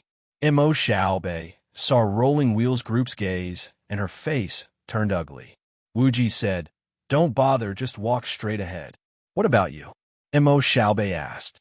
"On the roof," Wuji said, and then said, "Don't look at me." Mo Xiaobei was helpless. She could only face Rolling Wheels Group's gaze and continue forward with a red face. Rolling Wheels Group was here to cause trouble, not to look for a girl. With the principle that it was better to avoid trouble, they didn't make things difficult for Mo Xiaobei and let her pass by. At this moment, Mo Xiaobei received a message from Wuji, "Turn left 45 degrees. There's an archer 430 meters away. Take care of him. Just throw a 45-degree burst punch behind you. No need to look." Okay. Mo Xiaobei trusted Wuji a lot. As expected, she didn't look back to confirm the distance and angle. She turned around and threw a burst punch. The archer under Rolling Wheels wasn't stupid. When Mo Xiaobei walked over, he was naturally on guard. If Mo Xiaobei turned around and peeked, she would definitely be discovered. Now that she suddenly attacked, the archer was caught off guard. Burst punch, sweeping kick, sky-dominating fist dance. The archer's health was still pitifully low. Before he could react, he was killed by Mo Xiaobei. Hearing a scream behind them, Rolling Wheels and the others turned around in a hurry. They only saw a flash of white light under Mo Xiaobei's fist. "This girl is from Chuanjin. Catch her," Rolling Wheels immediately ordered. The others turned around and chased after her. At this moment, Mo Xiaobei also received a command from Wuji, 30 degrees to the right, 1,200 meters away, there's a mage. Rush over and kill him. Damn, he can throw a few spells at such a long distance. Mo Xiaobei complained as she ran. However, she didn't see the mage throw a single spell even when she reached him. Mo Xiaobei looked carefully and saw a string of ellipses above the mage's head. It seemed that he had been muted by Wuji. The muted mage was a sitting duck. With a few punches and kicks, Mo Xiaobei sent the mage back to the resurrection point. Meanwhile, Rolling Wheels and the others had already caught up to Mo Xiaobei. The weapons in their hands were all aimed at Mo Xiaobei. "Damn, you're trying to trick me too?" Just when Mo Xiaobei thought she was going to die, a white light suddenly fell from the sky and wrapped around her. Rolling Wheels and the others' attacks were instantly rendered useless. At the same time, Mo Xiaobei received a message from Wuji. "Run, they can't catch up to you." Mo Xiaobei was speechless. She rolled on the ground and ran away. Relying on her invincibility effect, the remaining players under Rolling Wheels were either priests or warriors. How could they catch up to the Grandmaster of Combat, who could run and jump? In a short while, Mo Xiaobei disappeared around the corner of the street. Damn. We've lost big this time." Rolling Wheels and the others were gloomy. What kind of people were these? 10 people ganged up on one, but not only did they not catch the target, 2 of them were killed. This was too much of a loss. One of the underlings reminded optimistically, "Boss, let's just rejoice. Luckily, the Grandmaster of Combat is a girl."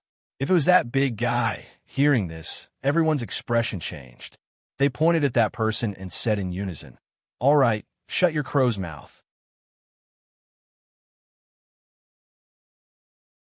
Chapter 972. PvP was a skill. With the same equipment, if you fought one-on-one, winning would prove that you had good mechanics. If you could win one-on-two, then you could be called an expert. Rolling Wheels Group was also an expert from a big guild. Their equipment levels were naturally much better than Mo Xiaobei's. Mo Xiaobei brought along Wuji, who didn't even show his face, so there were only 2 of them. On the other hand, the other side had a team of 10 people. For Mo Xiaobei and Wuji, They had the advantage of numbers. With such a huge disparity in strength, Imo Xiaobei never thought that she would have a chance of winning.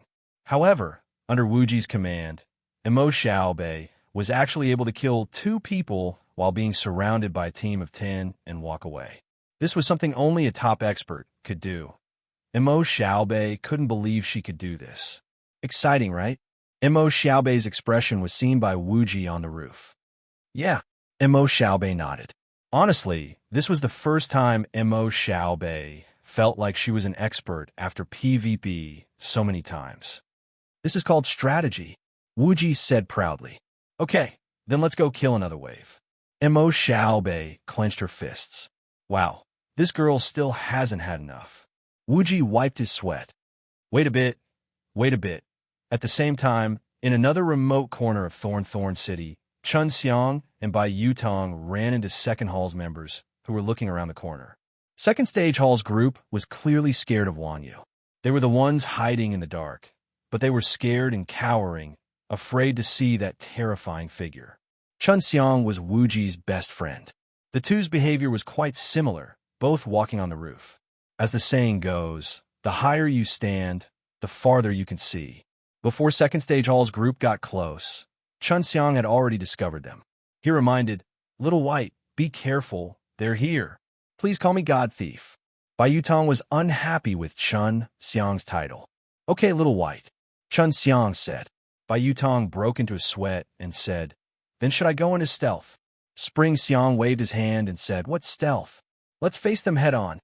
Hearing Chun Xiang's words, Bai Yutong immediately panicked. F***CK. You want me to face 10 people head on? Brother Chun, even if you don't like teaming up with me, you can't just kill me.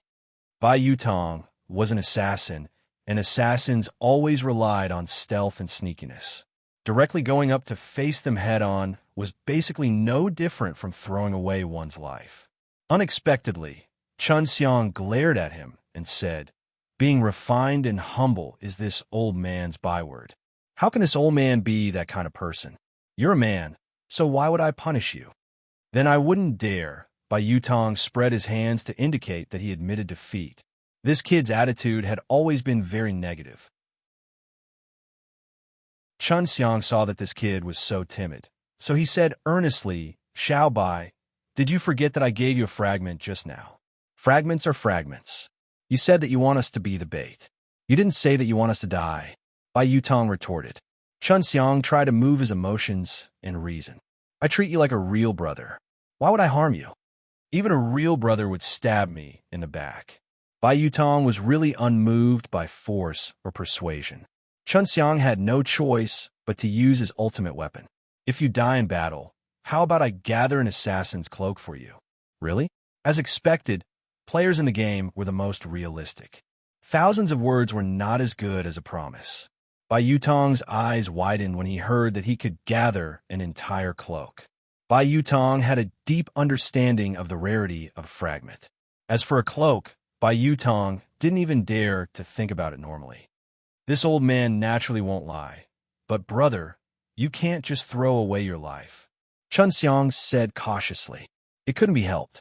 If the target of the trade was anyone in Xuanzhen, these guys would definitely throw away their lives regardless of the cost. Chun Xiang, who knew how sinister people could be, naturally had to be on his guard. Bai Yutong said confidently, Don't worry, Brother Chun. This holy thief isn't that kind of person. You can do whatever you want. If you don't give any instructions, I'll think of it as dying for nothing. Good brother. When Chun Xiang heard this, he broke into a cold sweat and thought, if it was Epi asterisk Mingdu, he wouldn't have gone through so much trouble. He'd definitely put Thunderstorm on his head and let someone sell him. I'm really a noble person. When he thought of this, Chun Xiang could not help but praise himself from the bottom of his heart. At the same time, Bai Yutong also went to meet the people from Second Class Hall. Xuanzhen. When they saw Bai Yutong walking toward them, the people from Second Class Hall were shocked, and they quickly got into a fighting stance. When he saw the 10 mighty and majestic men in front of him, Bai Yutong started to sweat. Brother, I'm scared. At this moment, Chun Xiang said, Don't be afraid. Take 10 steps forward, turn around, and stab him in the back. 10 steps. Bai Yutong was willing to go all out for the cloak. He counted his steps and continued to move forward.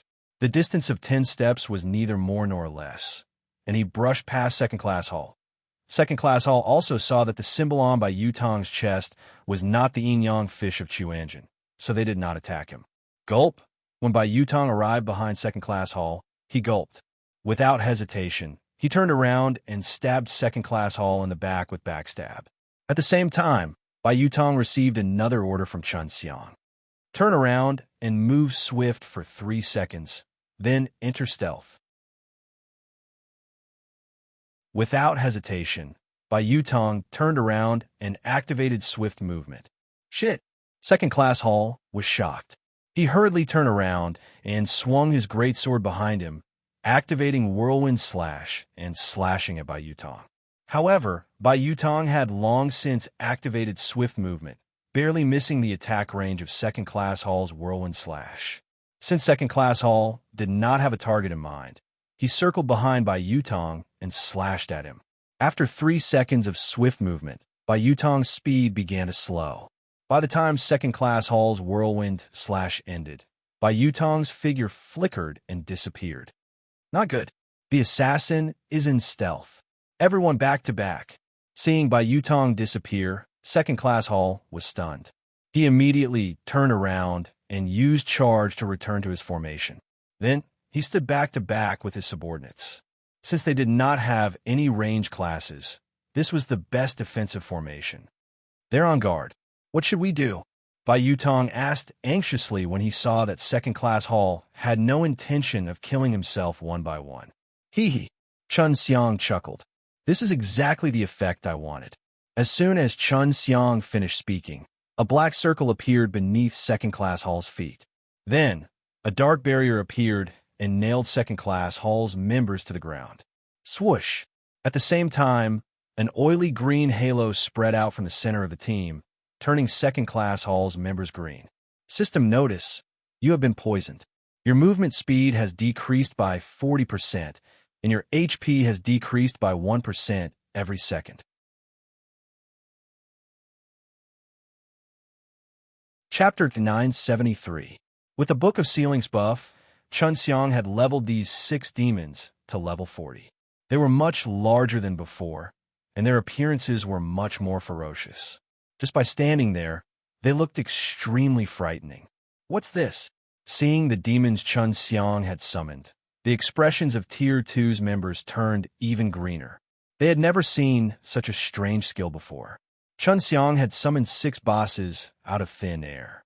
The Great Iron Ox had once said that villains died because they talked too much. Chun Xiang was the hero of the game, so he remembered the teachings of his predecessors. Naturally, he wouldn't waste time with Second Hall's members. Following Chun Xiang's command, the 6 demons roared and launched an attack on the frozen Tier 2 members. Although these demons' attack attributes were higher than damage dealers, they were outnumbered. In addition, Chun Xiang, a disgusting warlock, was tossing poison and crowd control spells at the back. Not only were Second Hall's members immobilized, but they also lost HP and defense. In less than a minute, Spring Sword had reduced Second Hall's team of 10 melee players to a pile of white light. Since Chun Xiang hadn't given the order, Bai Yutong, who had been in stealth a short distance away, chose to watch from the sidelines. Bai Yutong's jaw dropped as he watched Chun Xiang single-handedly annihilate Second Hall's members. Brother Chun, crap, you annihilated them all by yourself? Bai Yutong rubbed his eyes in disbelief as he pointed at the spot where Second Hall's members had disappeared. Sigh, what a sin. 10 PK points. Chun Xiang sighed.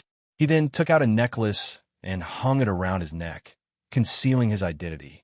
Afterward, Chun Xiang turned to Bai Yutong and said with a smile, "Sorry, brother. I have your cloak now, and no problem." Bai Yutong hurriedly waved his hands. At this moment, the cloak was no longer in his mind. All that remained was his respect for Chun Xiang.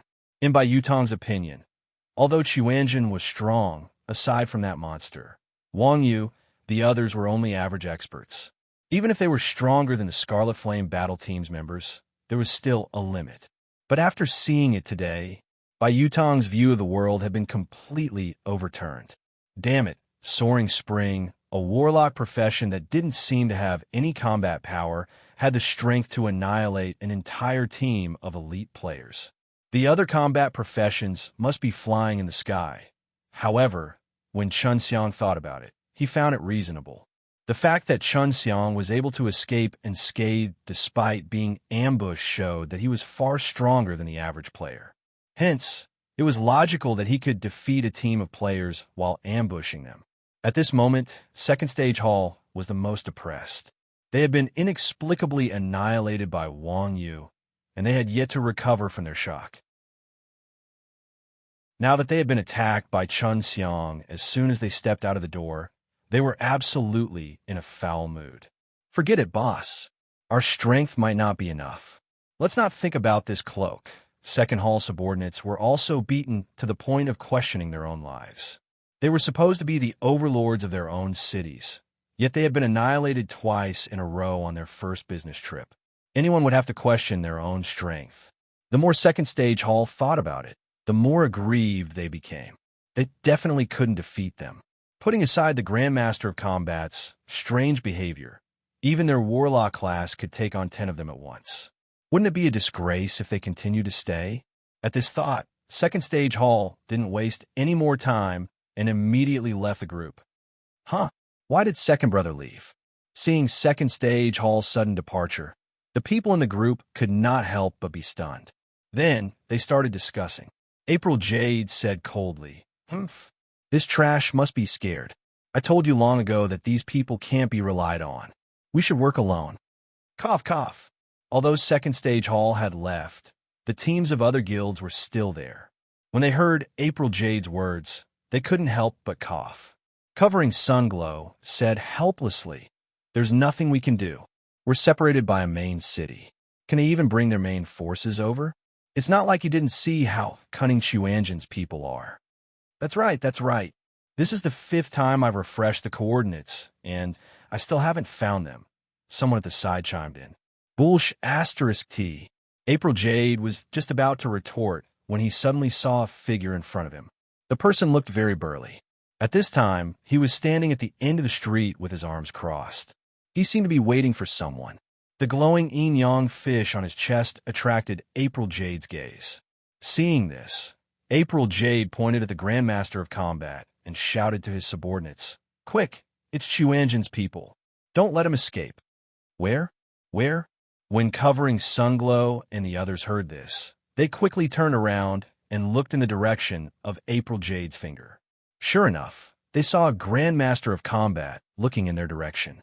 What made Covering Sunglow and the others even more baffled was that the Grandmaster of Combat did not escape when he saw them. Instead, he successfully hooked his finger at them, as if calling them over. There were not many players with such courage and boldness in the game. Needless to say, everyone knew that this person was Wang Yu. And Wang Yu and the others were also covering Sunglow's group. As for why there was only Wang Yu and not Rolling Mario, this was common sense. With Wang Yu's strength, why would he need bait? Rolling Mario was happily looking for shard quests all over the street. Damn, he still dares to provoke us. This kid is so arrogant. Seeing Wang Yu do such a thing in front of so many people, Siyu Ruyu was infuriated. He rolled up his sleeves, raised his two-handed sword, and was about to rush over and give Wang Yu a collapsing mountain-splitting earth slash. Covering Sunglow hurriedly stopped April Jade and said, "Jade, don't be impulsive. This kid is so fearless. There must be an ambush. It's best if we use long-range professions to wear him down. At the same time, let the assassins circle around." Although April Jade was a short-sighted person, she was not stupid. Hearing Covering Sunglow's words, she immediately calmed down. Indeed, when ordinary players saw so many opponents, they would run away. Why would they take the initiative to provoke them? There must be a trap. Thinking of this, April Jade was about to give an order according to Covering Sunglow's plan. But at this moment, a strange scene happened. The Grandmaster of Combat saw that no one was going over and actually rushed over. This is the ambush you were talking about. April Jade looked at covering Sunglow with disdain. F***CK. What does this kid mean? At this time, covering Sunglow was also a little confused about Wang Yu's behavior. If hook provocation was fearless because of the ambush, then how did the target rush over now? Could it be that there was a large group of assassins behind the target? What a cunning guy. Fortunately, I am quick-witted. Archers, attack. Covering Sunglow, who thought that he had seen through Wang Yu's plan, sneered and quickly ordered his opponents to attack. Chapter 974. Full of Golden Jade was a famous guild in Rebirth. It was an elite team led by the two guild leaders, April like Jade and Covering Sunrise. Naturally, it was different from second-rate guilds like Second Order and Rolling Wheels. Just from the team composition alone, it was much stronger than those all-melee teams. 2 mages and 2 archers guaranteed long-range damage. 2 assassins guaranteed explosive damage. A weapon warrior and a paladin guaranteed frontline defense. And a divine priest with healing and shadow CC. It was a perfect composition. Seeing Wang Yu charging over, Covering Sunrise decisively gave the order to attack. The 4 long-range damage dealers immediately knocked their arrows and channeled their skills. Homing arrow and cone of cold flew toward Wang Yu one after another. These 2 skills both had a movement speed reduction effect, and the cast time was fast. It was a good starting skill for archers and mages. At the same time, Covering Sunrise and the other assassin also turned invisible and rushed forward with swift movement. They intended to take a detour around Wang Yu to deal the finishing blow. However, when he saw the arrows flying toward him, not only did Wang Yu not slow down, but he also grabbed the arrows in his hand. Immediately after, Wang Yu waved his hand and 2 arrows flew out, hitting the 2 cone of cold. Puffed. The cone of cold turned into 2 clouds of blue mist in front of Wang Yu. Damn, there's such a thing? Covering Sunrise's eyes almost popped out of their sockets when he saw this scene. Just as sun-blocking afterglow was surprised, a figure emerged from behind Wang Yu. The dagger handle was aimed at the back of Wang Yu's head and gouge. Wang Yu seemed to have eyes on the back of his head. He grabbed the assassin's wrist and pulled the assassin from behind to in front of him. Then, he punched the assassin into white light. Although assassins had low HP, they were still a leather-armored class. Their defense wasn't low, yet Wang Yu had instantly killed them with a single punch. The damage was so high that Shrouding Afterglow trembled in fear. He instinctively stopped moving, not daring to take another step forward. However, the tree longed for peace, but the wind would not stop. The sun blocking multicolored light wanted to escape, but how could Wang Yu let him do as he wished? He slapped his other hand, and a white light swept towards the sun blocking multicolored light. Shrouding Sunglow didn't know what was going on, but he was swept up by the white light. When he reacted, he was already in front of Wang Yu, and Wang Yu grabbed his head. At that time, the range class's second wave of attacks had already arrived. Wang Yu casually swatted away the arrows, and with his other hand, he dodged the spells while dragging the sun-shrouding glow behind him. He then charged towards Moons like Jade and the others. Seeing that Wang Yu was coming at him aggressively, the scepter in the paladin's hand flashed and turned into a giant shield, smashing towards him with holy shield impact. Ryu also used a stabbing strike on Wang Yu. Wang Yu smiled and dodged to the left, dodging the 4 Moons Jade sword. He then threw the head of the sun, shrouding Sunglow, in his right hand forward and threw it over. Bang! The sun-shrouding Sunglow was smashed into white light by the paladin's shield. Wang Yu took the opportunity to step on the paladin's shield of light and jump up. He directly flew over the team and landed in the middle of the 4 range classes. Boom! The thunder step landed, and a circle of lightning spread out, reducing the 4 to critical health and triggering the knockback effect. Without waiting for the 4 to fly out, almost at the same time, Wang Yu's legs were wrapped in flames, and he activated Flaming Tornado Kick. Absorb! Triple kick! Among the flames, 4 white lights rose up. A team of 10 people could still have 4, At this time, the priest in the back raised his staff, his expression incomparably conflicted. A healer class didn't even have a chance to heal, and the scene was very awkward. But very quickly, Wang Yu ended the awkwardness. Fire dragon burst. Wang Yu raised his right palm, and a fire dragon flew out from his palm, engulfing the conflicted priest. There were 3 left. When the warlock nearby saw his companion die, he waved his staff and tried to control Wang Yu. Wang Yu changed the weapon in his hand into a blade shield and threw it forward with all his might. The poor warlock was cut down the middle along with his staff by Wang Yu. April Ruyu's team only had her and the paladin left. When the 2 of them came to their senses and turned around to look at the scene behind them, they suddenly discovered how lonely they were. This is impossible. April Ryu frowned, unable to believe everything in front of her eyes. From the time Wang Yu rushed over to the time when April Ryu and the paladin turned around, only 2 or 3 seconds had passed. In such a short time, Wang Yu had actually killed 6 people in an instant. What kind of efficiency was this? Even if it were 6 monsters, they shouldn't have been slaughtered so easily, right? No sane person would believe such a scene. Illusion? It must be an illusion. April Ryu shook her head. At this time, she finally understood why Second Hall said that her death was strange. Some things, if you don't experience it yourself, you really won't know how strange it is. Io, there are only 2 girls left. That group of men are really useless. At this time, Wang Yu also saw the appearance of April Ryu and the paladin, and he also looked down on the dead Sunglow and the others. A dignified man hiding under a girl's crotch to deal damage. TSK. How embarrassing. Oof. What kind of sorcery did you use? April Ryu raised her longsword, pointed at Wang Yu, and shouted, "Where are my people? Where did you take them?" Wang Yu smiled and said, "I sent them to the resurrection point." Hiss.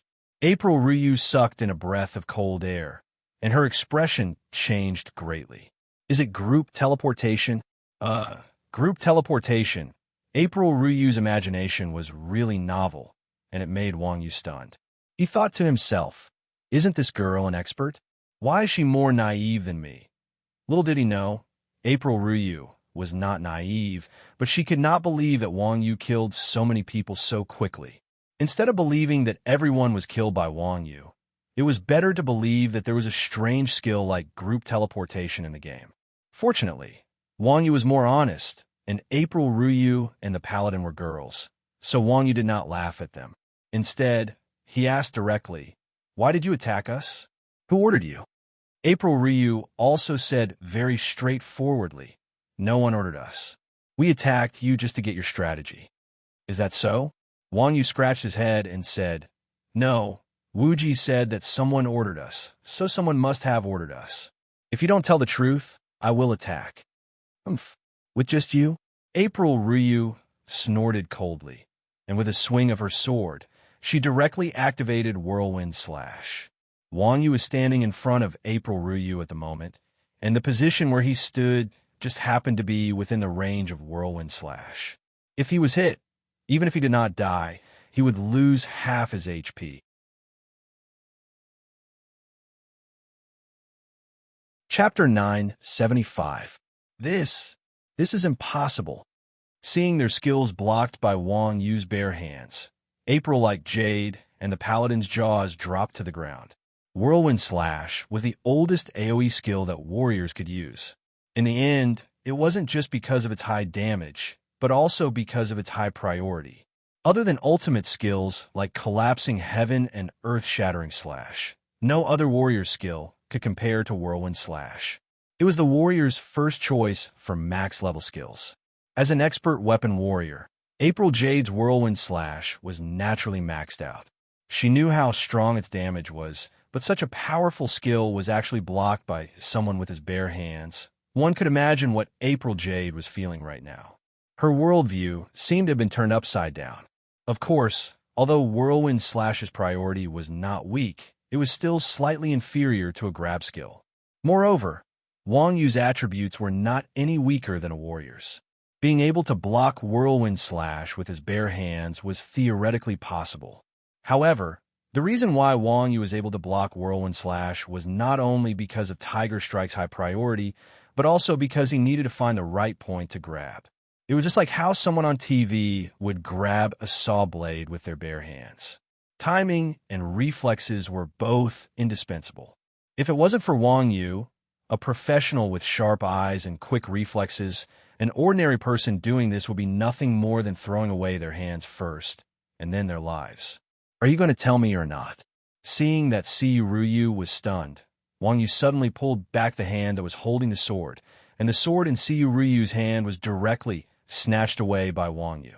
I'll tell you, my sister. April Jade also had a strong personality. Seeing that her weapon was snatched, she angrily took out her backup weapon, jumped up, and used Collapsing Mountain. Collapsing Mountain was a skill with a lot of openings. At such a close distance, even if the boss had this skill in front of Wang Yu, it wouldn't be good, let alone April Jade. Wang Yu didn't like this guy who didn't know what was good for him. His hands suddenly stretched out, his right hand grabbing April Jade's arm, his left hand grabbing her thigh, and he slammed her to the ground. Poor April Jade was directly smashed into white light by the fierce Wang Yu. When the paladin saw 4 moons like Jade's tragic death, the scepter in his hand flashed and turned into a warblade. He slashed horizontally at Wang Yu's head. Wang Yu calmly lowered his head and dodged the paladin's horizontal slash. He then took a step forward and rushed in front of the paladin. He held the paladin's waist with both hands and shouted, "Rise!" The paladin was immediately pulled out by Wang Yu. Immediately after, Wang Yu leaned back and used a suplex. The paladin's head slammed into the ground.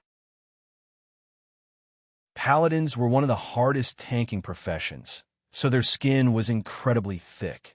After taking a back throw from Wang Yu, the girl's HP had only dropped by half. Just as the girl was about to quick recover, Wang Yu rolled backward and pressed one knee on the girl's chest. At the same time, he rubbed his hands together and pressed a chi wave on the girl's pretty face. The girl let out a groan and was turned into ashes. At the same time that 4 moons like Jade's group was annihilated, the players who were chasing Chuanjin's group in the other corners of Thorn City had also bitten the bait and were ambushed by Chuanjin's group. Aside from running away from an overpowered player like Wang Yu, the rest of Chuanjin's group were also top-tier experts. They could easily take on 10 people at a time. Even a shield-bearer like Yin Lao Air, with the help of Scarlet Flame's damage dealers, was able to defeat all the opponents he encountered. The others, like Ming Du and Bao San, could naturally kill a group of people with a wave of skills. The 2 girls, Yang Na and Ling Long Dream, could also kite them. Famous Sword Dao Xue and Bai Ming Yoyu. The 2 wordsmiths were even more amazing. Their use of stealth was superb. The opponents could not even touch their shadows before they were wiped and sent back to the resurrection point. Inside the resurrection point, Shrouded Afterglow and the others saw many of their companions. They were originally chasing after Chuanjin's group, but they were all killed instead. For a moment, the situation was very awkward. Hee, I was looking for you. Yeah, you're here too. Everyone looked at each other and greeted each other awkwardly, not knowing what to do. Everyone had heard about the strength of Chuanjin's group. After all, they appeared on TV every day, raided faction dungeons, and explored new maps. However, the first ambush ended with Chuanjin's group fleeing. Although so many people did not manage to catch a single Chuanjin member, they could not help but underestimate Chuanjin's style of running away when they could not win. However, during the second ambush, these people were instantly stunned. At the same time, these people fully understood how terrifying their opponents were. Everyone died in a variety of ways. Some were kite to death, some died without even seeing their opponents, and some were wiped out by a single set of skills. This was especially true for Shrouded Afterglow's group. Their deaths were inexplicable, almost supernatural. The contrast between the 2 ambushes thoroughly woke everyone up. Only then did everyone realize what kind of people they were fighting against. They had originally thought that their opponents would be as strong as they had imagined. Little did they know that their opponents were stronger than they had imagined. Against such an opponent, it seemed that giving up like Second Hall wasn't a bad idea. Knowing when to retreat was not necessarily a bad thing. Just as everyone was wondering whether to give up or not, a message suddenly flashed in the public channel. You guys can't split up like this. Everyone looked at the player who sent this message. It was the boss who sold Chuanjin's group the coordinates. What do you have in mind, boss? Shrouded Afterglow asked with a frown. It's simple. Strength comes in numbers. You have over 100 people. How can you not defeat a dozen people? Everyone fell into deep thought when they heard the boss's words. That's right. Whether it was in the game or in real life, numbers were an absolute advantage in the era of cold weapons. On the battlefield, team formations and class coordination could definitely maximize the advantage of numbers. One person might be able to fight 10 people, but 10 people against 100 people was definitely a different kind of battle. If everyone worked together now, even if the opponent was strong, a 10-man formation would not be a match for a 100-man formation. Thinking of this, everyone began to whisper to each other. How about it? Let's work together. There are 300 main cities in the game. It's fine if we work together. Huh? Shrouded Afterglow chuckled. Boss, you really are smart. However, you might not be doing this to help us. None of us want to be used by others.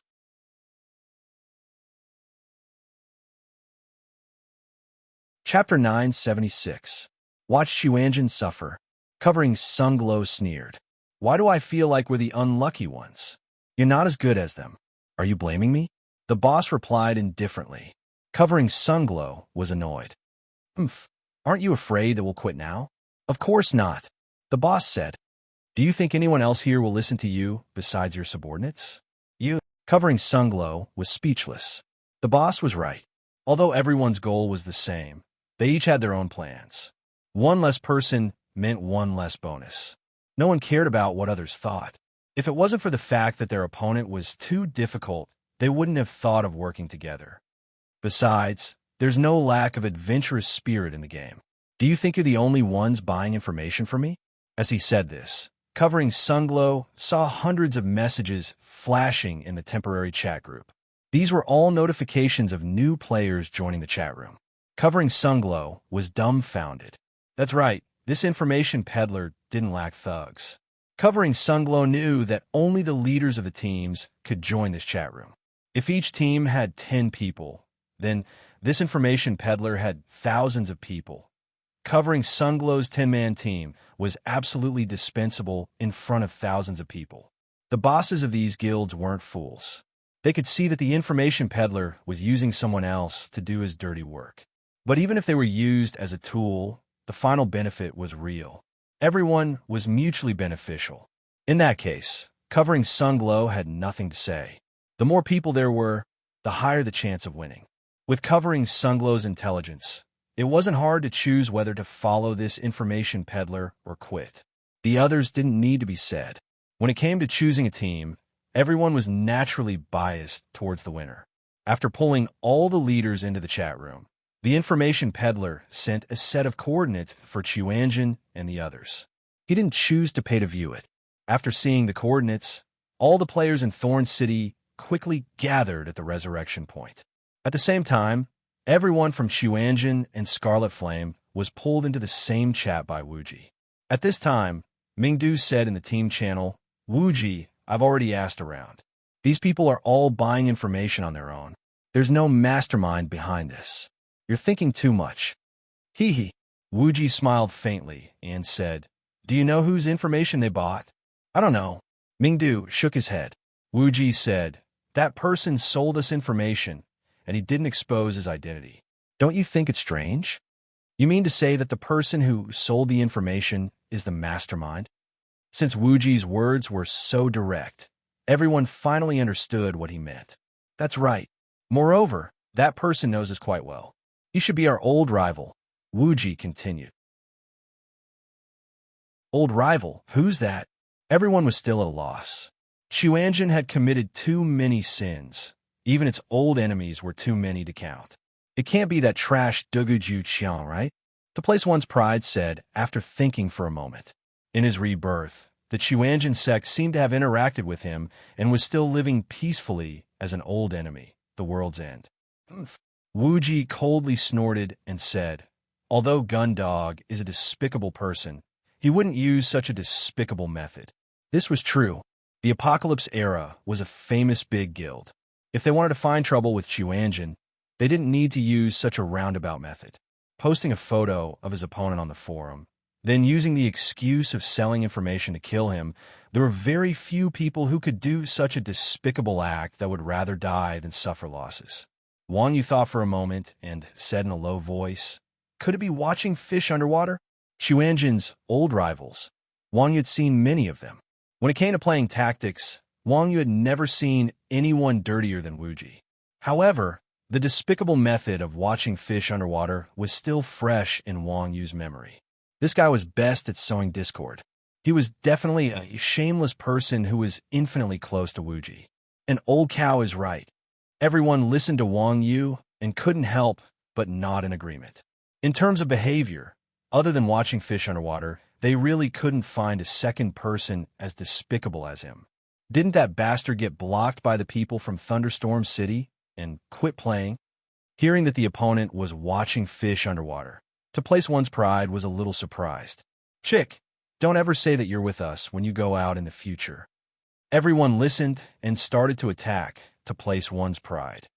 F*CK, F*CK, F*CK. You bunch of trash. To place one's pride was furious. Are you saying that I'm not speaking the truth? Spring Xiang laughed. Child, do you think Thunderstorm City's people have a huge grudge with watching fish underwater? To place one's pride heard this and immediately stopped talking. There was no hatred for no reason in the game. Other than those big, opposing guilds, normal players rarely had enemies that they would never interact with. It had been so long since watching fish underwater was chased. Thunderstorm City's players had long since forgotten who watching fish underwater was, who would waste time and energy to chase after a forgotten person.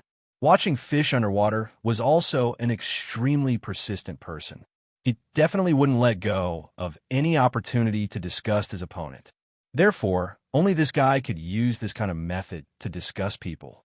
F*CK. Where is this bastard? I'm going to kill him. When Exquisite Dream heard that it was watching fish underwater, she couldn't control her anger and shouted that she wanted to risk her life. However, Wuji said, in order to hide himself, this guy doesn't even dare to reveal his ID. How could he let you find him? According to his usual temper, those guys that we killed should be regrouping and preparing to face us head on. If you go up now, you'll just be throwing your life away. Then what do we do? Exquisite Dream anxiously asked. Do the same as before. Hide in the shadows and stroll around the streets. They'll only be able to find our coordinates and not see us, Wuji calmly said. They've already been baited once. Will they fall for it again? Rolling Mario couldn't help but ask.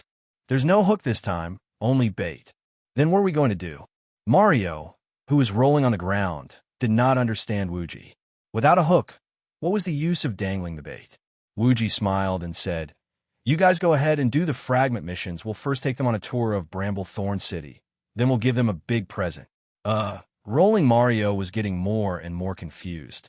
All right, old ma, just listen to what Wuji says. Just as Mario was feeling depressed, Mo Xiaobei suddenly said this. Hearing Mo Xiaobei's words, Chuanjin and Scarlet Flame Battle Team were all very surprised. Xiaobei, what do you mean? Everyone asked curiously. Mo Xiaobei laughed. Nothing. I believe in Wuji's tactics. Mo Xiaobei emphasized the word tactics. Wuji saw Mo Xiaobei's message and smiled. This girl. You're tuning in to the Warrior Lore YouTube channel. Don't forget to subscribe and join us on this journey to catch the most captivating stories.